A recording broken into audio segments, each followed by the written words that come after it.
Chapter 621. Divine Beast 1. Are you not rushing this?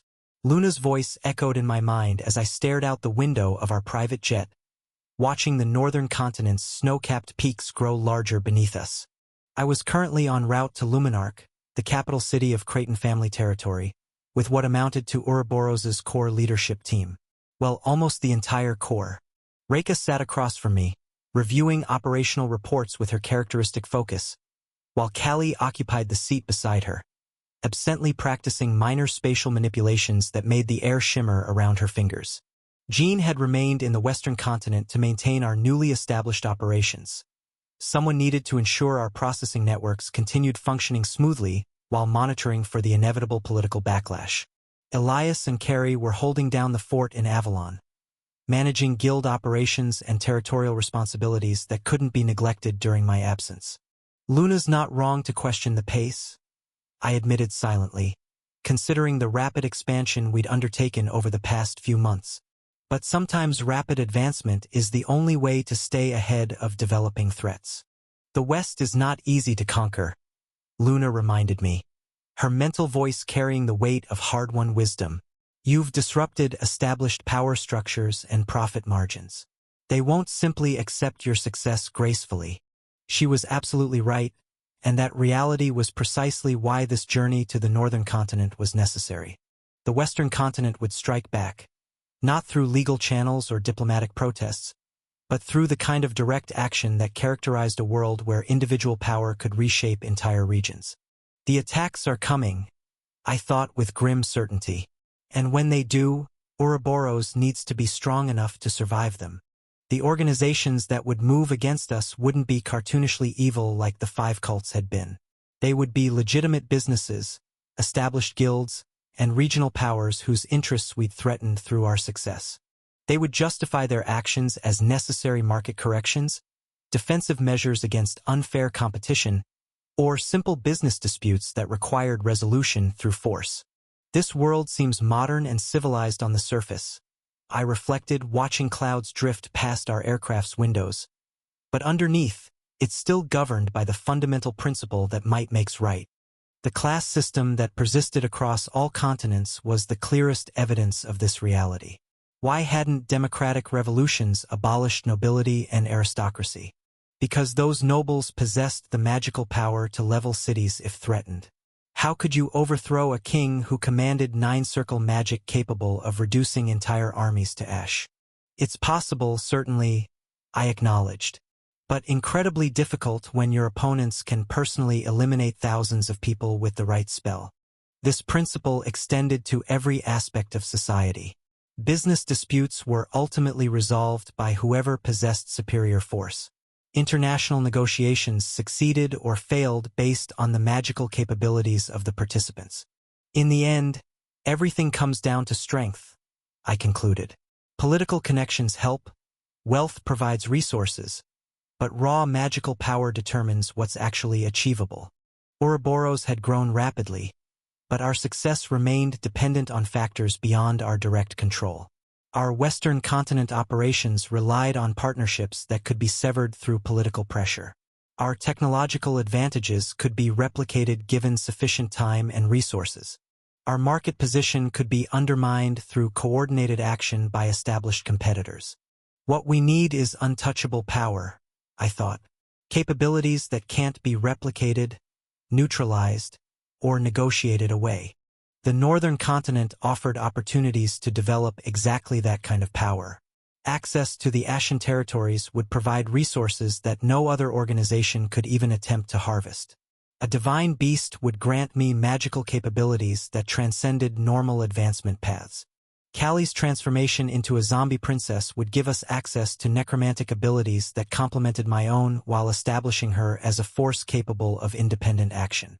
Regional powers might be able to pressure us in one location, but coordinating action across multiple continents required resources and political cooperation that few organizations possessed. Diversification would transform Ouroboros from a promising regional guild into a genuinely international force. Eventually, I will be the most powerful person in the world, I thought with quiet determination. But that kind of advancement requires careful planning and measured progress. The key was balancing ambition with prudence, confidence with caution. Be ambitious but not greedy. Pursue opportunities aggressively without overextending resources. Be relaxed but not lazy. Maintain composure under pressure while remaining proactive about addressing challenges. Be alert but not anxious. Anticipate threats without allowing paranoia to compromise decision-making. Be ready but don't kill yourself with preparations. Maintain adequate defenses without sacrificing offensive capabilities. Step by step, I reminded myself, each advancement builds foundation for the next level of growth. Arthur, Callie said, interrupting my contemplation. We're beginning our descent toward Luminarch. You might want to see this. I looked out the window and felt my breath catch at the sight below us. Luminarch spread across a vast mountain valley like a jewel set in snow and stone, its crystalline spires rising toward the sky with architectural beauty that seemed to defy conventional engineering. The Creighton family certainly knows how to make an impression, I thought with genuine admiration. This is what civilization looks like when you have unlimited resources and centuries to perfect your craft. It's beautiful, Rekha said softly, her usual professional composure giving way to wonder as she studied the approaching city. It's ridiculously ostentatious, Callie corrected with characteristic bluntness, though I caught the note of appreciation in her voice. But I suppose if you're going to be ostentatious, this is how you do it properly. That's very much like Callie, I thought with amusement. Criticize something while simultaneously acknowledging its quality. Our aircraft touched down at what appeared to be a private airfield adjacent to the main city, the landing so smooth it was barely perceptible. Through the windows, I could see reception facilities that looked more like elegant pavilions than functional transportation infrastructure. Everything here is designed to impress, I noted. The Creightons understand that appearances matter when you're dealing with continental-level politics.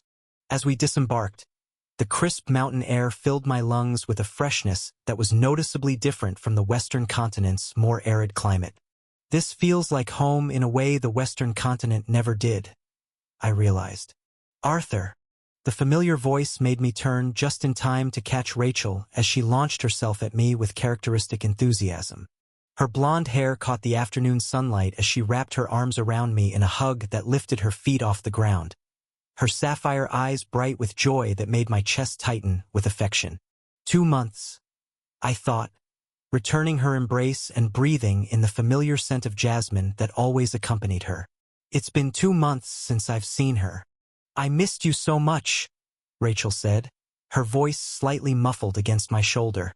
Your calls were wonderful, but they're not the same as actually being here. I missed you too, I replied honestly, reluctantly loosening my hold enough to look at her properly. How have you been? How's your training progressing? I did it, she said with obvious pride, her sapphire eyes sparkling with excitement. I broke through to Ascendant rank 3 weeks ago. Father says my advancement was remarkably smooth, faster and more stable than most practitioners achieve. Excellent, I thought with genuine satisfaction.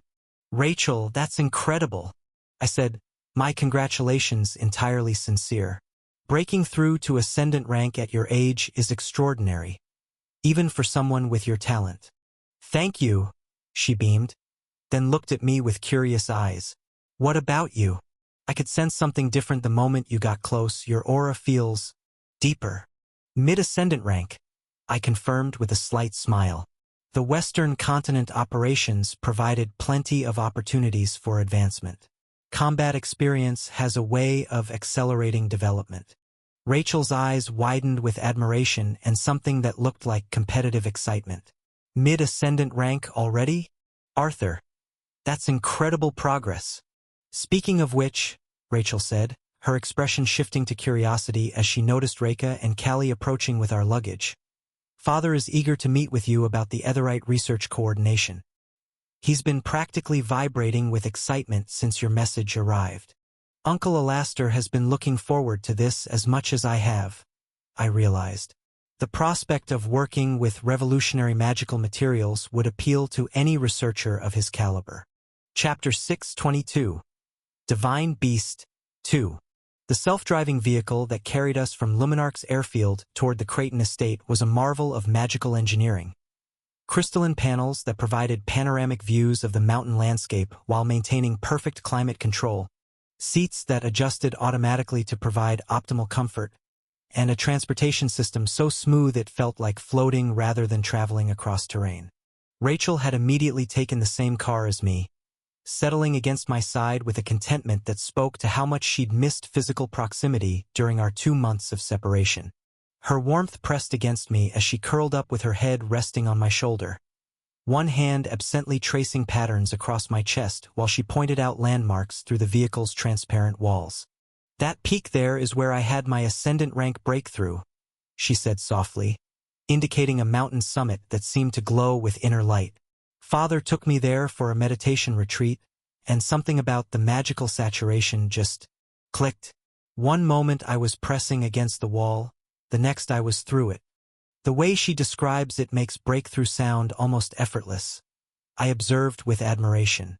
Though knowing Rachel, she probably made it look easier than it actually was. "It sounds like the perfect environment for advancement," I replied, enjoying the familiar scent of jasmine that always accompanied her.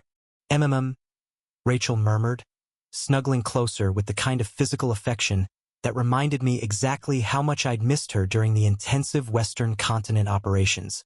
"I kept wanting to call you during the breakthrough, but Father said it was important to experience it independently first." Uncle Alastair was right about that, I thought. Major magical advancement requires personal understanding that can't be shared or explained, only experienced. "I'm glad you waited," I said honestly, running my fingers through her blonde hair as she settled more comfortably against me. "Breakthrough moments are too important to be distracted, even by people you care about." "I knew you'd understand," Rachel said with obvious satisfaction. "That's one of the things I love about you. You always prioritize what's actually important over what might be emotionally satisfying in the moment." Though right now, what's emotionally satisfying and what's important happen to align perfectly, I reflected, appreciating the simple pleasure of holding someone I cared about after months of focusing exclusively on business operations and strategic planning. "I missed this," I admitted quietly, tightening my arms around her as she practically melted against me. The Western continent work was incredibly demanding, but the hardest part was not having time for the people who matter most. "I could tell from our phone calls," Rachel replied, her voice carrying the understanding that came from knowing someone well enough to read their emotional state through subtle vocal cues. "You always sounded focused and professional, but I could hear the exhaustion underneath. I wanted to teleport there and force you to take breaks." "She probably could have," I realized with amusement. "I'm glad you didn't," I said with a slight laugh. "Having you show up would have completely derailed my concentration, and probably resulted in several very awkward conversations with business partners who weren't expecting to meet one of my girlfriends during contract negotiations." "Several very intimidated business partners," Rachel corrected with obvious satisfaction. "I may be sweet and charming most of the time, but I can be quite fierce when people I care about are being overworked." "That's definitely true," I acknowledged silently. Rachel's protective streak can be genuinely intimidating when activated. The vehicle began climbing a winding mountain road that offered increasingly spectacular views of the Creighton family's private territory. Unlike the urban sophistication of Luminark, the estate grounds showcased natural beauty enhanced by subtle magical cultivation. Forests where every tree seemed to glow with vitality, streams that flowed in patterns too perfect to be entirely natural, and mountain meadows filled with flowers that sparkled like living jewels. "Father's been looking forward to your visit," Rachel said as we approached what appeared to be the main estate complex. "He's been practically vibrating with excitement about the Etherite research coordination. I think this is the most enthusiastic I've seen him about a collaborative project in years." The Creighton estate itself was a marvel of architectural integration with the natural environment. Rather than imposing geometric structures on the landscape, the buildings seemed to grow from the mountainside like organic formations that happened to be perfectly suited for human habitation. Crystalline spires rose toward the sky while underground levels descended deep into the mountain's heart, creating a complex that was simultaneously magnificent and harmonious with its surroundings. As our vehicle drew to a stop before the main entrance, I could see a familiar figure waiting to greet us.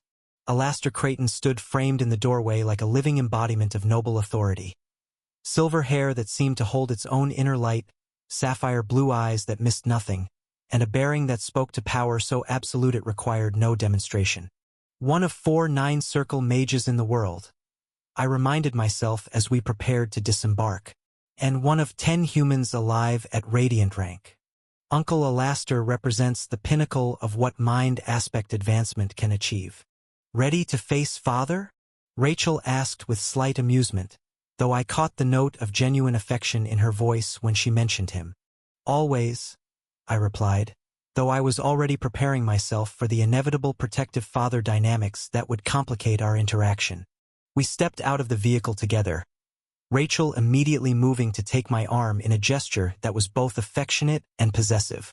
The mountain air was crisp and clean, filled with magical energy that made every breath feel revitalizing.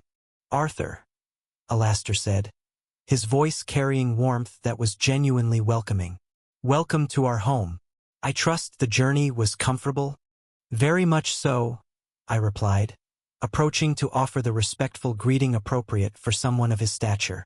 "Thank you for hosting us, Uncle Alastor." "And there it is," I noted as Alastor's sapphire eyes flickered toward where Rachel was clinging to my arm. The temperature seemed to drop several degrees as his paternal instincts activated, despite his obvious efforts to maintain diplomatic composure. "I understand you've brought samples of this remarkable Etherite material," Alastor continued, his professional enthusiasm overriding his paternal concerns as he focused on the truly important matters. "From the preliminary reports you shared, this represents the greatest discovery in mana technology in recorded history." He's not exaggerating, I thought. Etherite really could revolutionize magical applications across every field. After all, it did in the future of this world. "The samples are comprehensive," I confirmed. "Raw materials, initial processing results, and documentation of the extraction procedures we've developed. Your research team should have everything needed to begin serious development work." "Excellent," Alastor said, his eyes brightening with the kind of intellectual excitement that reminded me exactly where Rachel had inherited her enthusiasm for magical advancement. "I've assembled our finest researchers to work on this project. The potential applications are extraordinary. However," Alastor continued, his expression shifting to something more immediate, "before we dive into research coordination, I believe we should address the Divine Beast bonding ceremony. The preparations are complete, and the timing is optimal for successful integration." "Right to business," I noted with approval. "I'm ready whenever you are," I said, feeling a familiar flutter of anticipation at the prospect of bonding with a divine beast. "Excellent," Alastor replied, his sapphire eyes gleaming with satisfaction. "Then let us begin immediately. The ceremony awaits, and destiny rarely offers second chances to those who hesitate." Chapter 623, Divine Beast 3. The massive ceremonial hall that Father led us to took my breath away, even though I'd seen it countless times throughout my childhood.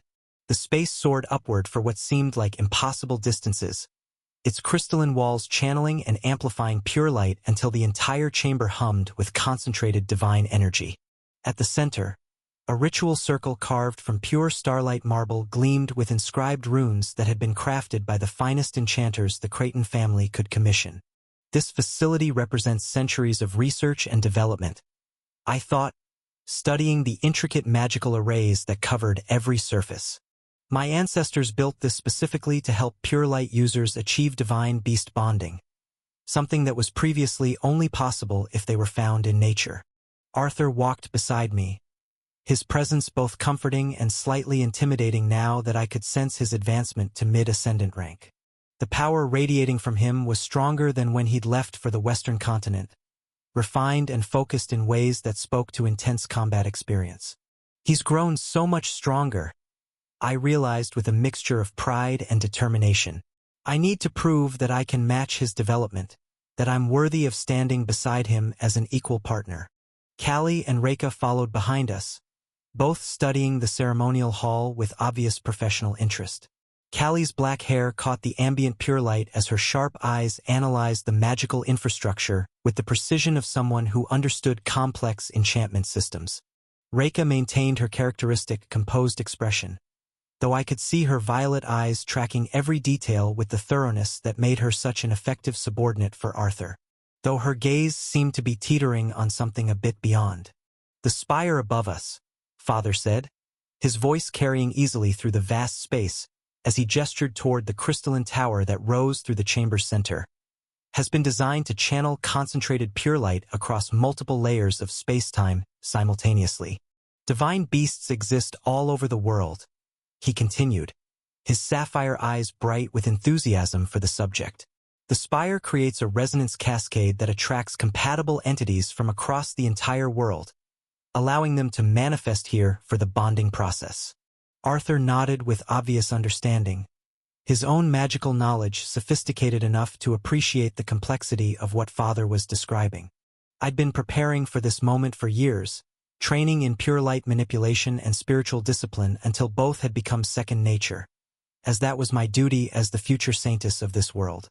But knowing that Arthur would be watching, that this ceremony would determine what kind of divine beast would fight alongside me for the rest of my life, made the stakes feel overwhelming. "I want to do well for him," I admitted to myself as we approached the ritual circle. "I want to prove that choosing me was the right decision, that I can be the kind of partner he deserves." "Rachel will attempt the bonding first," Father announced. Arthur turned to look at me, his dark eyes warm with encouragement and something deeper that made my heart skip.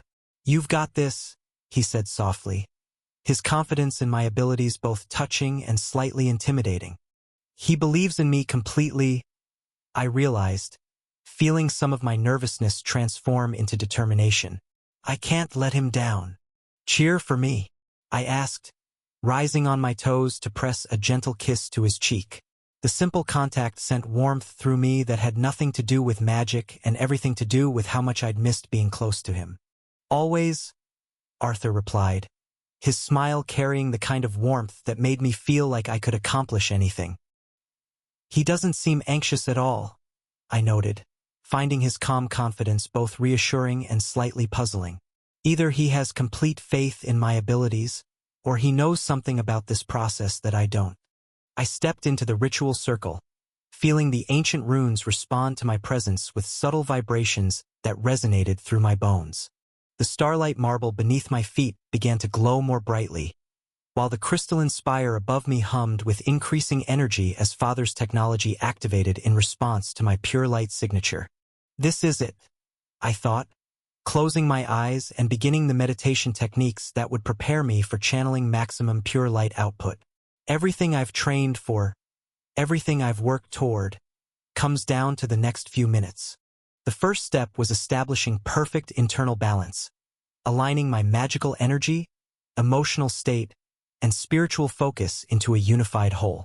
I breathed deeply, feeling the familiar calm that came with proper centering as stress and anxiety melted away.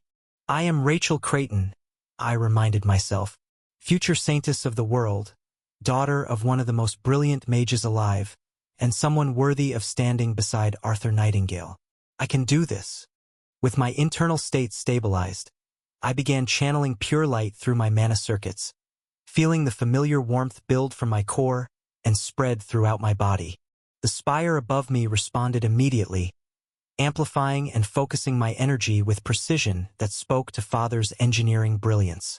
Time to add the supernatural element, I decided, activating my gift. Saintess, the supernatural ability that marked me as the future best pure light user of the world. A gift that amplified my pure light prowess beyond the norm.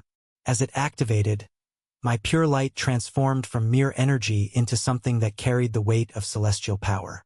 The transformation was immediate and dramatic. My pure light blazed with intensity that made the ceremonial hall's ambient energy seem dim by comparison, while waves of divine authority radiated outward from my position. The spire channeled my enhanced energy across the fabric of spacetime. "Something's responding," I thought with growing excitement as I felt presences stirring.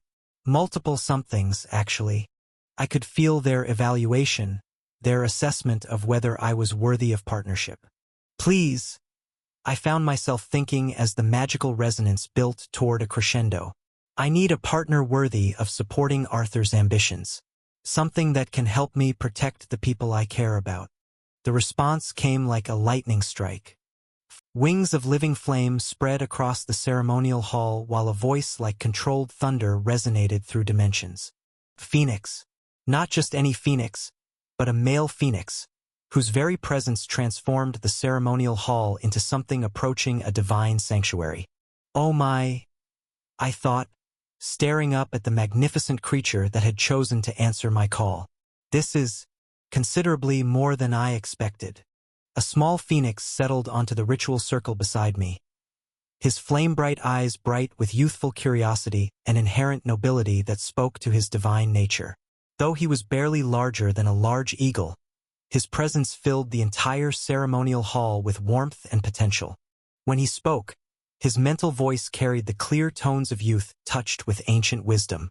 "I am Aurelius," he said, his mental voice carrying excitement that matched my own.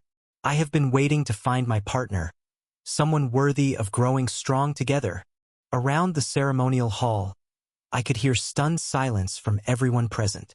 Even Father, who had witnessed dozens of divine beast bonding ceremonies, seemed shocked that a phoenix, even a young one, had responded to my call.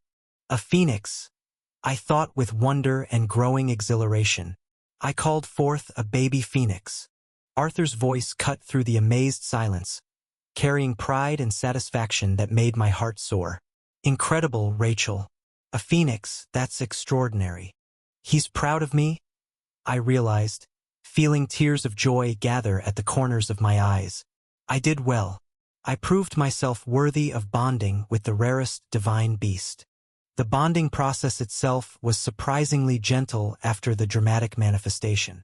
Aurelius extended one small but magnificent wing toward me, and when I touched the offered feathers, I felt our life forces intertwining with a completeness that suggested perfect compatibility. "We are bonded," Aurelius said, his mental voice now carrying undertones of affection and excitement. "Your light called to mine across the world, Rachel. Together, we will grow strong and achieve great things." Chapter 6:24. Divine Beast 4. As expected, Rachel really bonded with a phoenix. I thought with genuine satisfaction as I pulled her into a congratulatory embrace, feeling the residual warmth from Aurelius's divine flames still radiating from her skin. Her joy was infectious, and seeing her succeed so spectacularly filled me with pride that had nothing to do with my own ambitions. Phoenixes, one of the 4 mythical beasts alongside dragons, cheilants, and basilisks. I reflected as Rachel practically glowed with happiness in my arms, each representing the pinnacle of their respective magical affinities. The categorization was fundamental to magical theory, so basic that children learned it before their first formal lessons. If basilisks were renowned for their mastery of deep dark magic, then phoenixes represented the absolute embodiment of pure light, even more than their legendary fire abilities. The duality was perfect, balanced, and had governed magical understanding for millennia. Wait, the thought struck me like a physical blow, and I felt Rachel's concerned gaze as my embrace suddenly tensioned. Basilisks are known for deep dark magic. Phoenixes are known for pure light magic. The facts arranged themselves in my mind with crystalline clarity. But cheilants and dragons, they don't have affinity for either. That's how it's supposed to be. That's how it's always been. So then why? The question formed in my mind like a crack in a dam, and suddenly the floodgates burst open. Why did Luna, a cheilin, give me affinity to both pure light and deep dark from her will? The contradiction hit me with the force of a revelation that threatened to shatter everything I thought I understood about the magical world. Cheilants weren't supposed to possess either affinity. They were masters of harmony and balance. But Luna's will specifically granted me access to both pure light and deep dark alongside other elements when she bonded with me. I remembered with growing horror. How is that possible if cheilants don't naturally possess those affinities? Arthur, Rachel's voice seemed to come from an impossible distance. "Are you all right? You look pale." I barely heard her. My mind was racing through implications that made less and less sense the more I considered them. Every assumption I'd built my magical development on was suddenly suspect. Every choice I'd made potentially based on false information. Deep dark and pure light can't mix. The fundamental principle of magical theory echoed in my skull like a death knell. They're opposing forces, incompatible, destructive when combined improperly. But I've been using both for years. Luna's will made it possible. Luna, who shouldn't have access to either affinity. Pain exploded behind my eyes like lightning strikes. Each thought about the contradiction sending agony through my brain that made thinking increasingly difficult. The ceremonial hall seemed to tilt around me as basic magical principles I'd taken for granted began collapsing under logical scrutiny. My brain hurts. Qilins don't have pure light or deep dark affinity. That's fundamental, unchangeable, basic theory. My brain hurts. Then why does Luna have both? Why could she grant me what she shouldn't possess? My brain hurts. The pain was becoming unbearable, like someone was driving hot spikes through my skull every time I tried to reconcile the logical contradiction. My vision began to blur as the agony intensified, making it impossible to focus on anything except the burning question that my mind refused to leave alone. Qilin. Qilin don't have either affinity. I can't think. Why can't I think clearly? Arthur, your turn. Uncle Alastair's voice cut through my mental chaos, though it sounded distorted and far away. The ritual circle is prepared for your bonding attempt. No, I thought desperately. Something's wrong. I can't do this now. I can't focus. I can't. But my legs were already carrying me toward the starlight marble circle, muscle memory and social expectation overriding my growing sense of panic. Each step felt like walking through quicksand as the contradiction in my mind continued tearing at my consciousness. Why did Luna grant me affinities she shouldn't possess? What does that mean about everything I think I know? What does that mean about her? The ritual circle's runes began responding to my presence, glowing with increasing intensity as they detected my magical signature. But instead of the harmonious resonance I'd expected, the energies felt chaotic, conflicted, as if my very presence was creating dissonance in the carefully calibrated systems. Something's wrong with me, I realized with growing terror. The contradiction is affecting my magical stability. Suddenly, I felt a presence wrapping around me like a desperate embrace, and a familiar ethereal voice whispered directly into my consciousness with an urgency I'd never heard from her before. "Please, Arthur, don't think about it," Luna's voice pleaded, her mental tone carrying something that sounded dangerously close to panic. "Please, just stop thinking about it." "Luna?" I thought, startled by the desperation in her usually calm demeanor. "Why are you so afraid of me realizing this? What aren't you telling me?" But instead of answers, Luna manifested physically in her childlike appearance that was exactly as I remembered. But her expression carried fear that made my blood run cold. "She's terrified," I realized. "Arthur, you need to stop the ritual," Luna said aloud, her voice audible to everyone present as she reached toward me with small hands that trembled. "Please just step away from the circle. Don't attempt the bonding. Not now." But it was too late. The ceremonial energies had already begun channeling through the spire above us, responding to my pure light and deep dark affinities simultaneously in ways that the system clearly wasn't designed to handle. Alarms began sounding as monitoring enchantments detected magical patterns that violated fundamental theoretical principles. "The system is rejecting me," I thought with horror as pain beyond description began tearing through my mana circuits. The agony was indescribable. Every magical channel in my body felt like it was being torn apart and rebuilt simultaneously, while the contradiction at the heart of my abilities created feedback loops that threatened to shatter my consciousness entirely. I could hear shouting around me, Uncle Alastair barking orders to shut down the ceremonial systems, Rachel screaming my name with panic that cut through the chaos, Callie and Reika moving with desperate urgency toward the ritual circle. The contradiction is tearing me apart, I thought as my vision began fragmenting into disconnected images. Whatever Luna's secret is, discovering it might kill me. But even as my body began failing, even as magical energies ravaged my internal systems like a hurricane of pure destruction, I couldn't stop the questions from forming. What is Luna really? What has she been hiding from me? What am I really? My legs gave out, sending me crashing to the starlight marble with an impact I barely felt through the overwhelming agony consuming my consciousness. Through rapidly darkening vision, I could see Rachel and Reka rushing toward me, their faces painted with terror that would have broken my heart if I'd had the capacity to feel anything except the burning need to understand the truth. Luna, I tried to think as darkness closed in around me. What have you done to me? But consciousness fled before I could form any more questions, leaving me drowning in a sea of contradictions that threatened to tear apart everything I thought I knew about myself and the world I'd been fighting to master. The last thing I saw before everything went black was Luna's childlike face staring down at me with an expression of guilt so profound it suggested secrets that went far deeper than anything I'd imagined possible. Chapter 625. Divine Beast 5. Why did this have to happen? Why? Why? Why? The questions tore through my consciousness like shards of broken glass as Arthur's body collapsed onto the starlight marble, his mana circuits overloading from the contradiction I had created within him. Around us, chaos erupted as Alastair barked orders. Rachel screamed in panic, and Reka and Callie rushed toward his fallen form with desperate urgency. Why was my existence like this? Why was I born like this? Why wasn't I born as a pure Qilin? Why was I born special? Why? I clung to Arthur's unconscious body, my small hands trembling as I felt the magical balance within him beginning to shatter.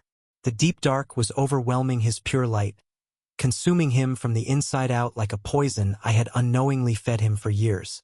Every breath he struggled to take was my fault. Every convulsion that racked his frame was because of what I was. An abomination like me should have never been born. The truth of it hit me with crushing finality as I watched the person I cared about most suffer because of my very existence. I was supposed to protect him, guide him, help him become stronger. Instead, I was destroying him simply by being what I was, something that shouldn't exist, something that violated the fundamental laws governing magical affinities. When was the last time I wept? The thought came unbidden as I felt moisture gathering in my golden eyes. Tears. I was actually crying, something I hadn't done since Julius.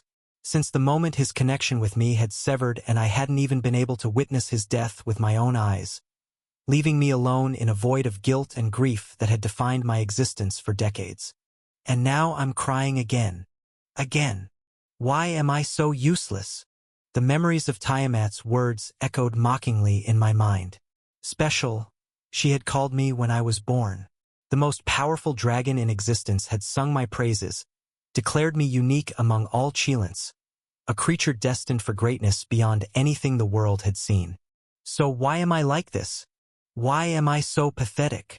Why do I only bring suffering to those I care about? Suddenly, pain exploded through my scalp as someone yanked my hair upward with merciless force. I found myself staring into cold sapphire eyes flecked with gold. Eyes that looked like Rachel's but carried an ancient weight that made my breath catch in my throat. Isolde Creighton. I had met her before, briefly, when Arthur had visited the Creighton estate years ago. Even then, she had unsettled me in ways I couldn't explain. The way her gaze seemed to pierce through illusions I didn't even know I was maintaining. The subtle wrongness of her presence that made my instincts scream warnings I couldn't interpret. But this was different. Where before she had been merely disconcerting, now she radiated an authority that made my very existence feel insignificant. The queen of the Creighton family, the woman everyone whispered had gone insane from the burden of her gift, stood before me with eyes that suggested the madness was just another layer of deception in a game far more complex than anyone understood. And she was a seer, someone whose sight could pierce veils I couldn't even perceive. A Qilin is crying so pathetically while her contractor is dying, she said, her voice carrying no malice but somehow cutting deeper than the cruelest insult. Each word sank into my heart like a blade, precise and devastating in its accuracy. Right? Pathetic. That was my existence. Do you want him to die? She asked me, her tone conversational despite the gravity of the question. Did I want Arthur to die? Of course not. I screamed, the words tearing from my throat with desperate fury. How could you even ask that? He's everything to me. Then why didn't you warn him? She continued relentlessly, though I could see in her eyes that she already knew the answer. An answer that terrified me because it made no sense even to myself. Why didn't I warn him? The question should have been simple. I had access to future sight, though that failed when it came to Arthur. More than that, I had intimate knowledge of Arthur's magical development, his dual affinities, and the fundamental contradiction they represented. I should have realized the danger of attempting a divine beast bonding with such an unstable foundation. I should have warned him about the incompatibility between deep dark and pure light affinities. I should have explained why my granting him access to both was inherently dangerous. I should have told him the truth about my own nature, why a Qilin could possess affinities that Qilins weren't supposed to have. But when I reached into my memories, searching for the moments when these thoughts should have occurred to me, nothing. Not just absence. Active blockage, as if something had deliberately prevented me from making these connections until it was too late. Every time my mind had approached the contradiction, every instance when I might have questioned the wisdom of Arthur's dual development, the thoughts had simply stopped, redirected, forgotten. I didn't know, I stammered, the admission feeling like another betrayal of everything Arthur meant to me. My mind, my memories, every time I tried to think about warning him about the dangers, about the incompatibility, about what I really am, the thoughts just disappeared. Someone had been manipulating my consciousness. Someone had deliberately prevented me from protecting Arthur. But who? And why? My memories of understanding the contradiction were blocked. I continued, my voice growing stronger with horrified realization. My thoughts about my special nature, about why Qilins shouldn't be able to grant dual affinities. Someone made sure I couldn't connect those dots until it was too late. Tiamat is making me clean up her mess again. Isolde sighed with obvious exasperation. What a hassle. Tiamat. The name sent ice through my veins as implications I hadn't considered began forming. The dragon who had praised my birth, who had called me special. Had she somehow orchestrated this? Had my entire existence been shaped by forces beyond my understanding? Only then did I notice what should have been impossible. The complete absence of sound around us. Alastair's shouted orders had stopped mid-syllable.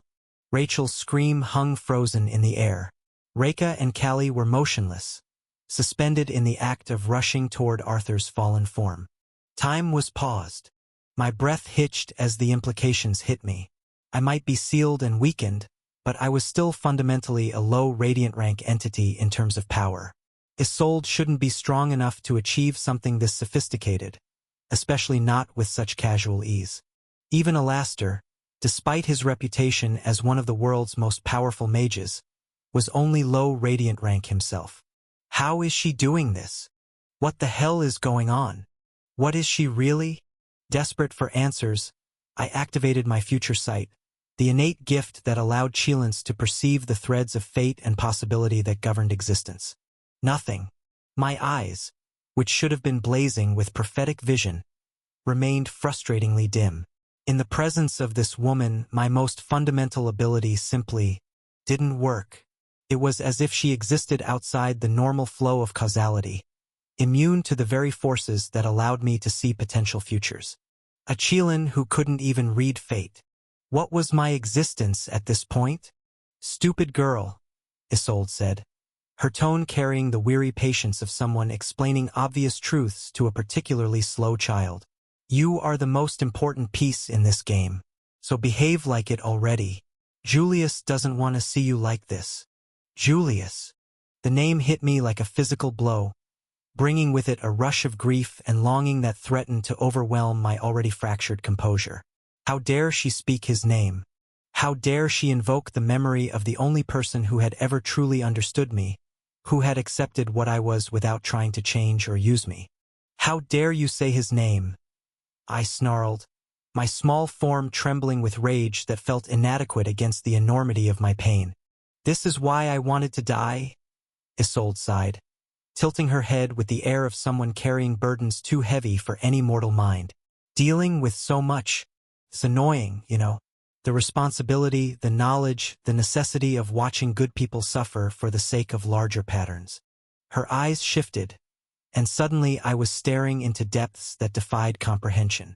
Brilliant geometric patterns swirled in her irises. Not the simple enhancement of magical sight, but something that seemed to exist across multiple dimensions simultaneously. Looking into those eyes was like staring into the fundamental structure of reality itself. "Say, weak Qilin," Isolde said, her voice carrying new weight as she studied my tear-stained face with calculating intensity. "Do you wish to save Arthur?"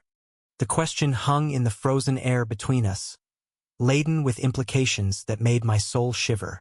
But there was no hesitation in my response, no doubt about what I was willing to sacrifice. "Yes," I said, my voice carrying absolute conviction despite its trembling. "I'll do anything. I'll sacrifice everything.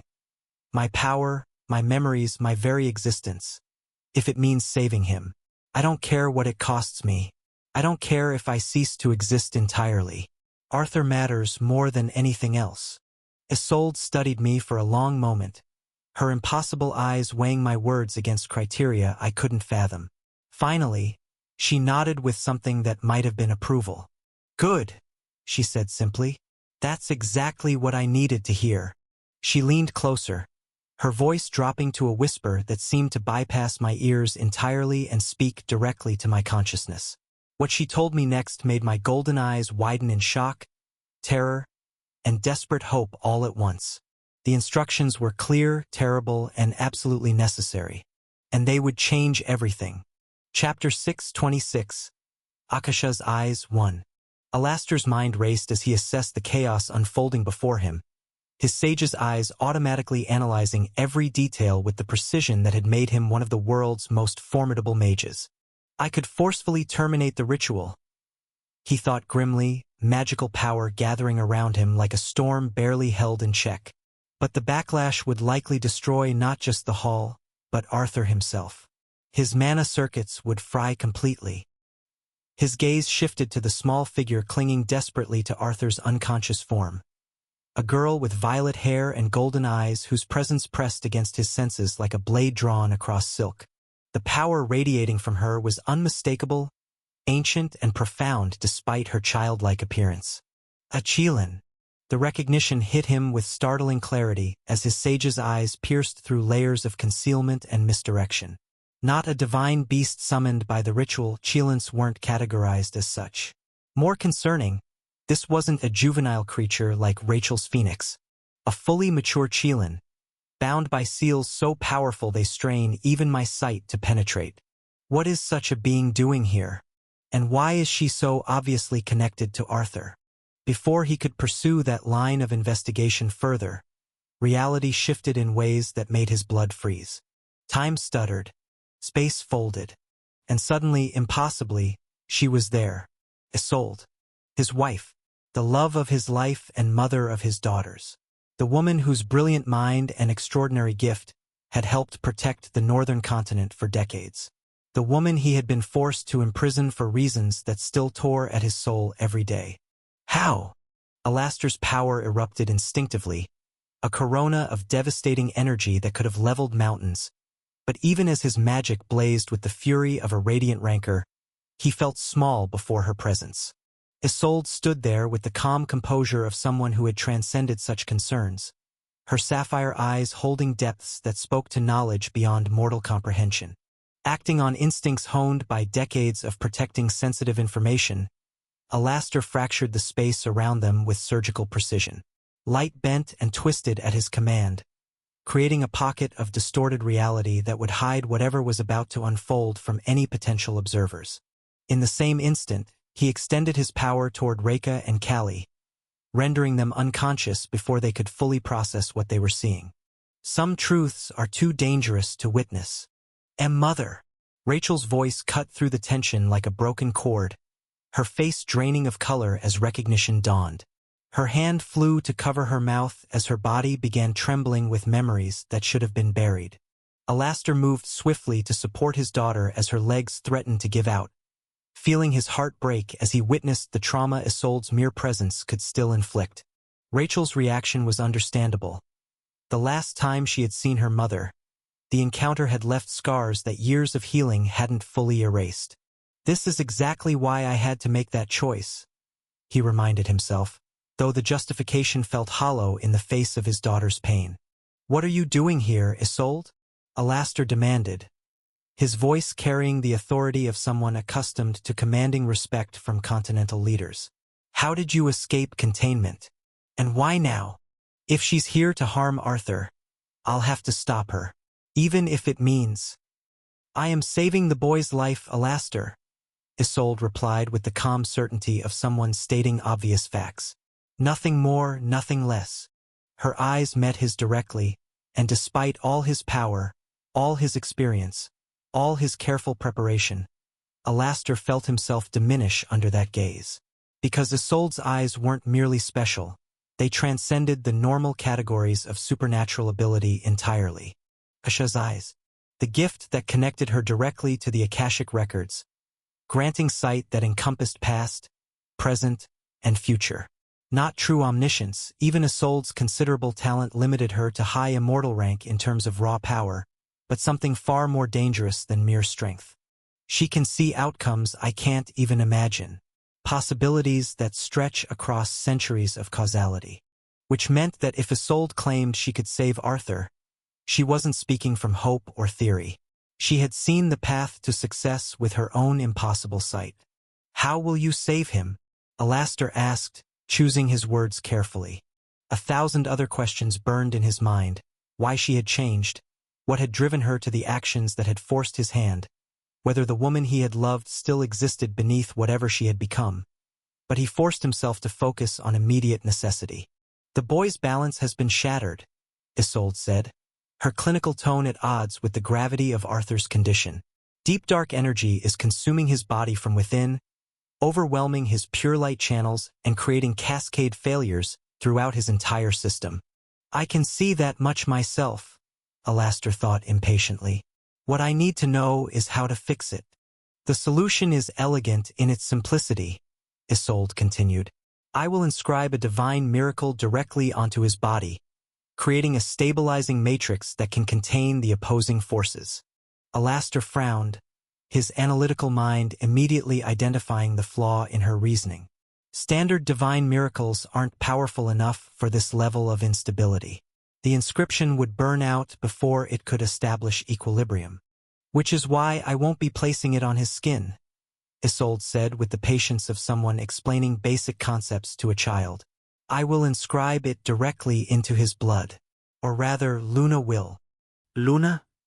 The name clicked into place as Alastor's gaze shifted back to the Qilin clinging to Arthur's form. That's her name. But the implications of Isolde's statement hit him like a physical blow. A divine miracle inscribed in blood. That's only been accomplished by saintesses, Isolde confirmed. Women whose entire bodies have been sanctified by divine power, allowing even their life essence to carry pure light enchantments. Alastor's thoughts stuttered as he realized the magnitude of what Isolde was suggesting. If Luna possessed the ability to inscribe divine miracles into blood, and Arthur's blood could handle that, it implied capabilities that defied everything he understood about magical taxonomy. What exactly is that, Qilin? Rachel had lost consciousness in his arms, her body finally succumbing to the trauma of seeing her mother after years of separation.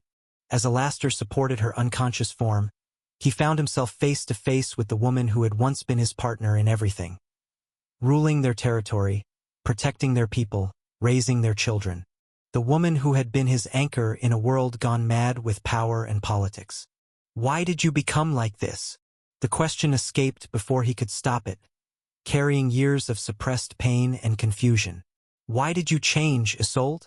For a moment, something shifted in her expression. The cold calculation that had defined her recent actions gave way to something softer, more familiar. A glimpse of the woman he had fallen in love with decades ago.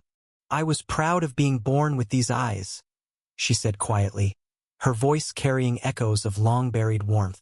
"I became prouder and happier when I was with you, Alastor. I was proud when we protected our homeland together. Proud when I gave birth to our daughters. Proud to be a queen and mother." "But," Alastor thought, hearing the unspoken qualifier in her tone. Isolde's expression hardened again, the brief vulnerability vanishing behind walls of necessity and terrible knowledge. "But the world had other plans for me. Even now, they are moving calculations that have been in motion for thousands of years, forces powerful enough to destroy planets when bored." Her gaze grew distant, as if she were seeing beyond the present moment into futures that stretched across impossible timescales. "And she is still coming. For the plan to succeed, I must devote everything to its completion. It is my burden to bear, after all." "She?" Alastor thought with growing unease. "Who is still coming?" Isolde's attention shifted briefly to Arthur's unconscious form, and for an instant, her expression carried something that might have been sympathy. "I am not the only one cursed with knowledge, after all," she said softly. "Though his burden will prove different from mine, and incomparably greater. After all, Arthur Nightingale is the sole hope in this world." Chapter 6:27. Akasha's Eyes. 2. Consciousness returned to me like waves lapping against a distant shore, first as fragmented sensations, then gradually coalescing into coherent awareness. The first thing I noticed was weight on my chest, warm and slight but undeniably present. The second was the absence of the excruciating pain that had torn through my magical pathways during what exactly? The divine beast bonding ceremony, I remembered with growing clarity. The contradiction between my deep dark and pure light finally catching up with me. I opened my eyes slowly, blinking against soft light that filtered through what appeared to be elegant curtains.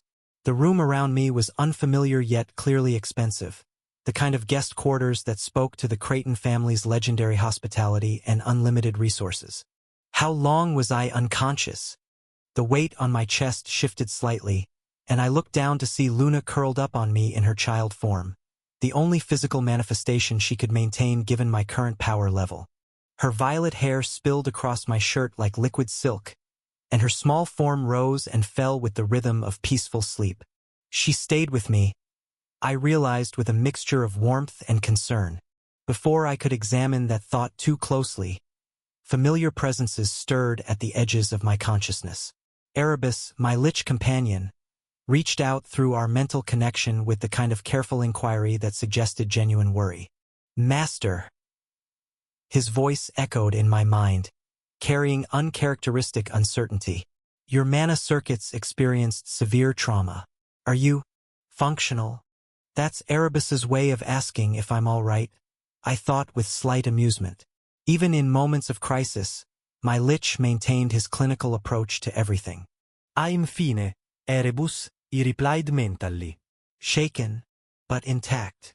Valeria's presence was more complex, her consciousness intertwining with mine in the symbiotic connection we shared. Through our bond, I could feel her assessment of my internal state. Mana circuits still tender but stable, energy flow restored to something approaching normal parameters, no permanent damage to my core abilities. "The balance has been restored," she communicated through sensations rather than words. "Though I sense external intervention.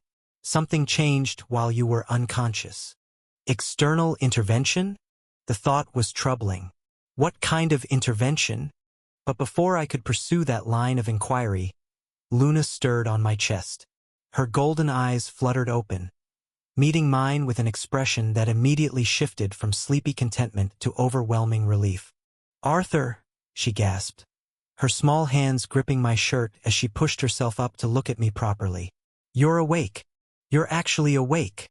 The relief in her voice is almost painful to hear, I thought, reaching up to gently stroke her violet hair. She was genuinely terrified that I might not recover. "I'm all right, Luna," I said softly, though even as I spoke the words, I wondered how true they were. The memory of agony tearing through my pathways was still vivid, along with the horrifying realization that my dual affinities might be fundamentally incompatible. "No, you're not all right," Luna said, her voice cracking with emotion as tears began gathering in her golden eyes. "This is all my fault. I gave you those affinities. I made you into something that shouldn't exist, and I almost killed you because of it." "Here it comes," I thought as Luna's composure completely shattered. "I'm so sorry, Arthur," she continued, her small form trembling as guilt poured out of her in waves. "I should have warned you about the dangers, should have told you about the contradiction, should have explained what I really am instead of hiding it from you. I almost lost you because I was too scared to face the truth." "Luna, stop." The door to my room opened with perfect timing, interrupting both Luna's apologies and my attempts to calm her. I looked up to see Isolde Creighton entering with the kind of serene composure that seemed entirely at odds with the emotional chaos filling the space. "Isolde," I recognized. "What is she doing here?" Isolde moved with fluid grace to claim the chair beside my bed, settling herself with the air of someone who belonged exactly where she was. Her sapphire eyes, flecked with gold like Rachel's but carrying a weight that made them entirely different, studied me with an intensity that made my skin prickle. "I sent the girls away," Isolde said without preamble, her voice carrying the calm authority of someone accustomed to making decisions that others simply accepted. "Rachel, Reka, and Callie were all hovering around your bedside with varying degrees of panic and determination. When I foresaw that you would wake within the hour, I suggested they might be more useful gathering information about what occurred during the ceremony." "That was considerate," I said carefully, unsure how to respond to such matter-of-fact manipulation of my friend's behavior. "Practical," Isolde corrected with a slight smile that didn't reach her eyes. 3 young women in various states of emotional distress would have made this conversation considerably more difficult. "This conversation?" I thought, feeling a familiar prickle of wariness that suggested I was about to be drawn into something complex and potentially dangerous. Luna had gone silent on my chest, her golden eyes fixed on Isolde with an expression that mixed recognition, fear, and something that looked suspiciously like guilt. The change in her demeanor was striking, from desperate self-recrimination to tense alertness in the span of seconds. "I imagine you have questions," Isolde continued, her attention focused entirely on me despite Luna's obvious distress. "About what happened during the ceremony, about the nature of your magical condition, about certain individuals who may have been less than forthcoming regarding their true nature." Her gaze flickered briefly to Luna, and I caught the subtle emphasis in her words. "She's talking about Luna," I understood. "She knows something about what Luna really is. Questions that deserve answers," Isolde added, leaning back in her chair with the relaxed posture of someone settling in for a long conversation. "Fortunately, I find myself in a position to provide those answers, should you wish to hear them and I wish to give them." "Should she wish to give them? Why would you want to answer my questions?" I asked, recognizing that information of this caliber rarely came without cost or complication. "Because the alternatives are considerably more inconvenient for everyone involved," Isolde replied with dry humor.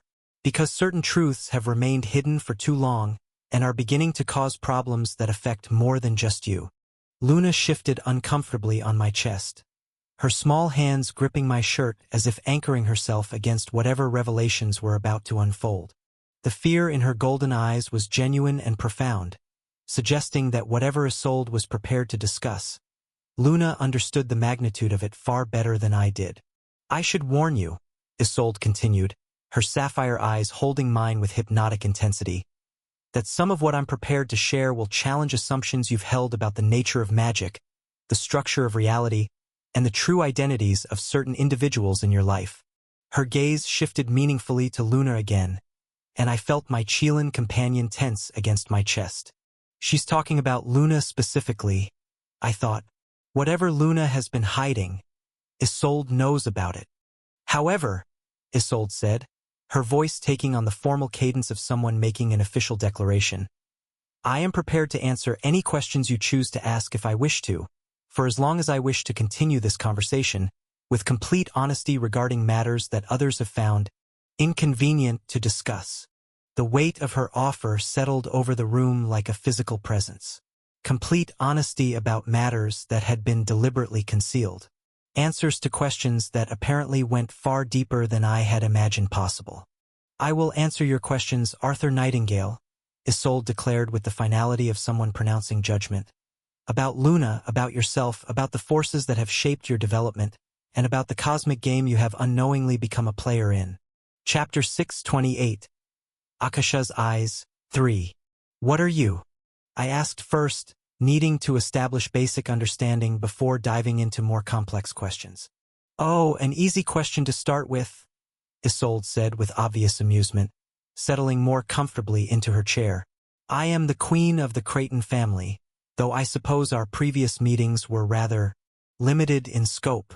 I had to be cryptic back then. You were far too weak for these truths. Your light was nothing more than a dim torch in a tornado." She paused, her sapphire eyes studying me with calculating intensity. "My gift is called Akasha's Eyes.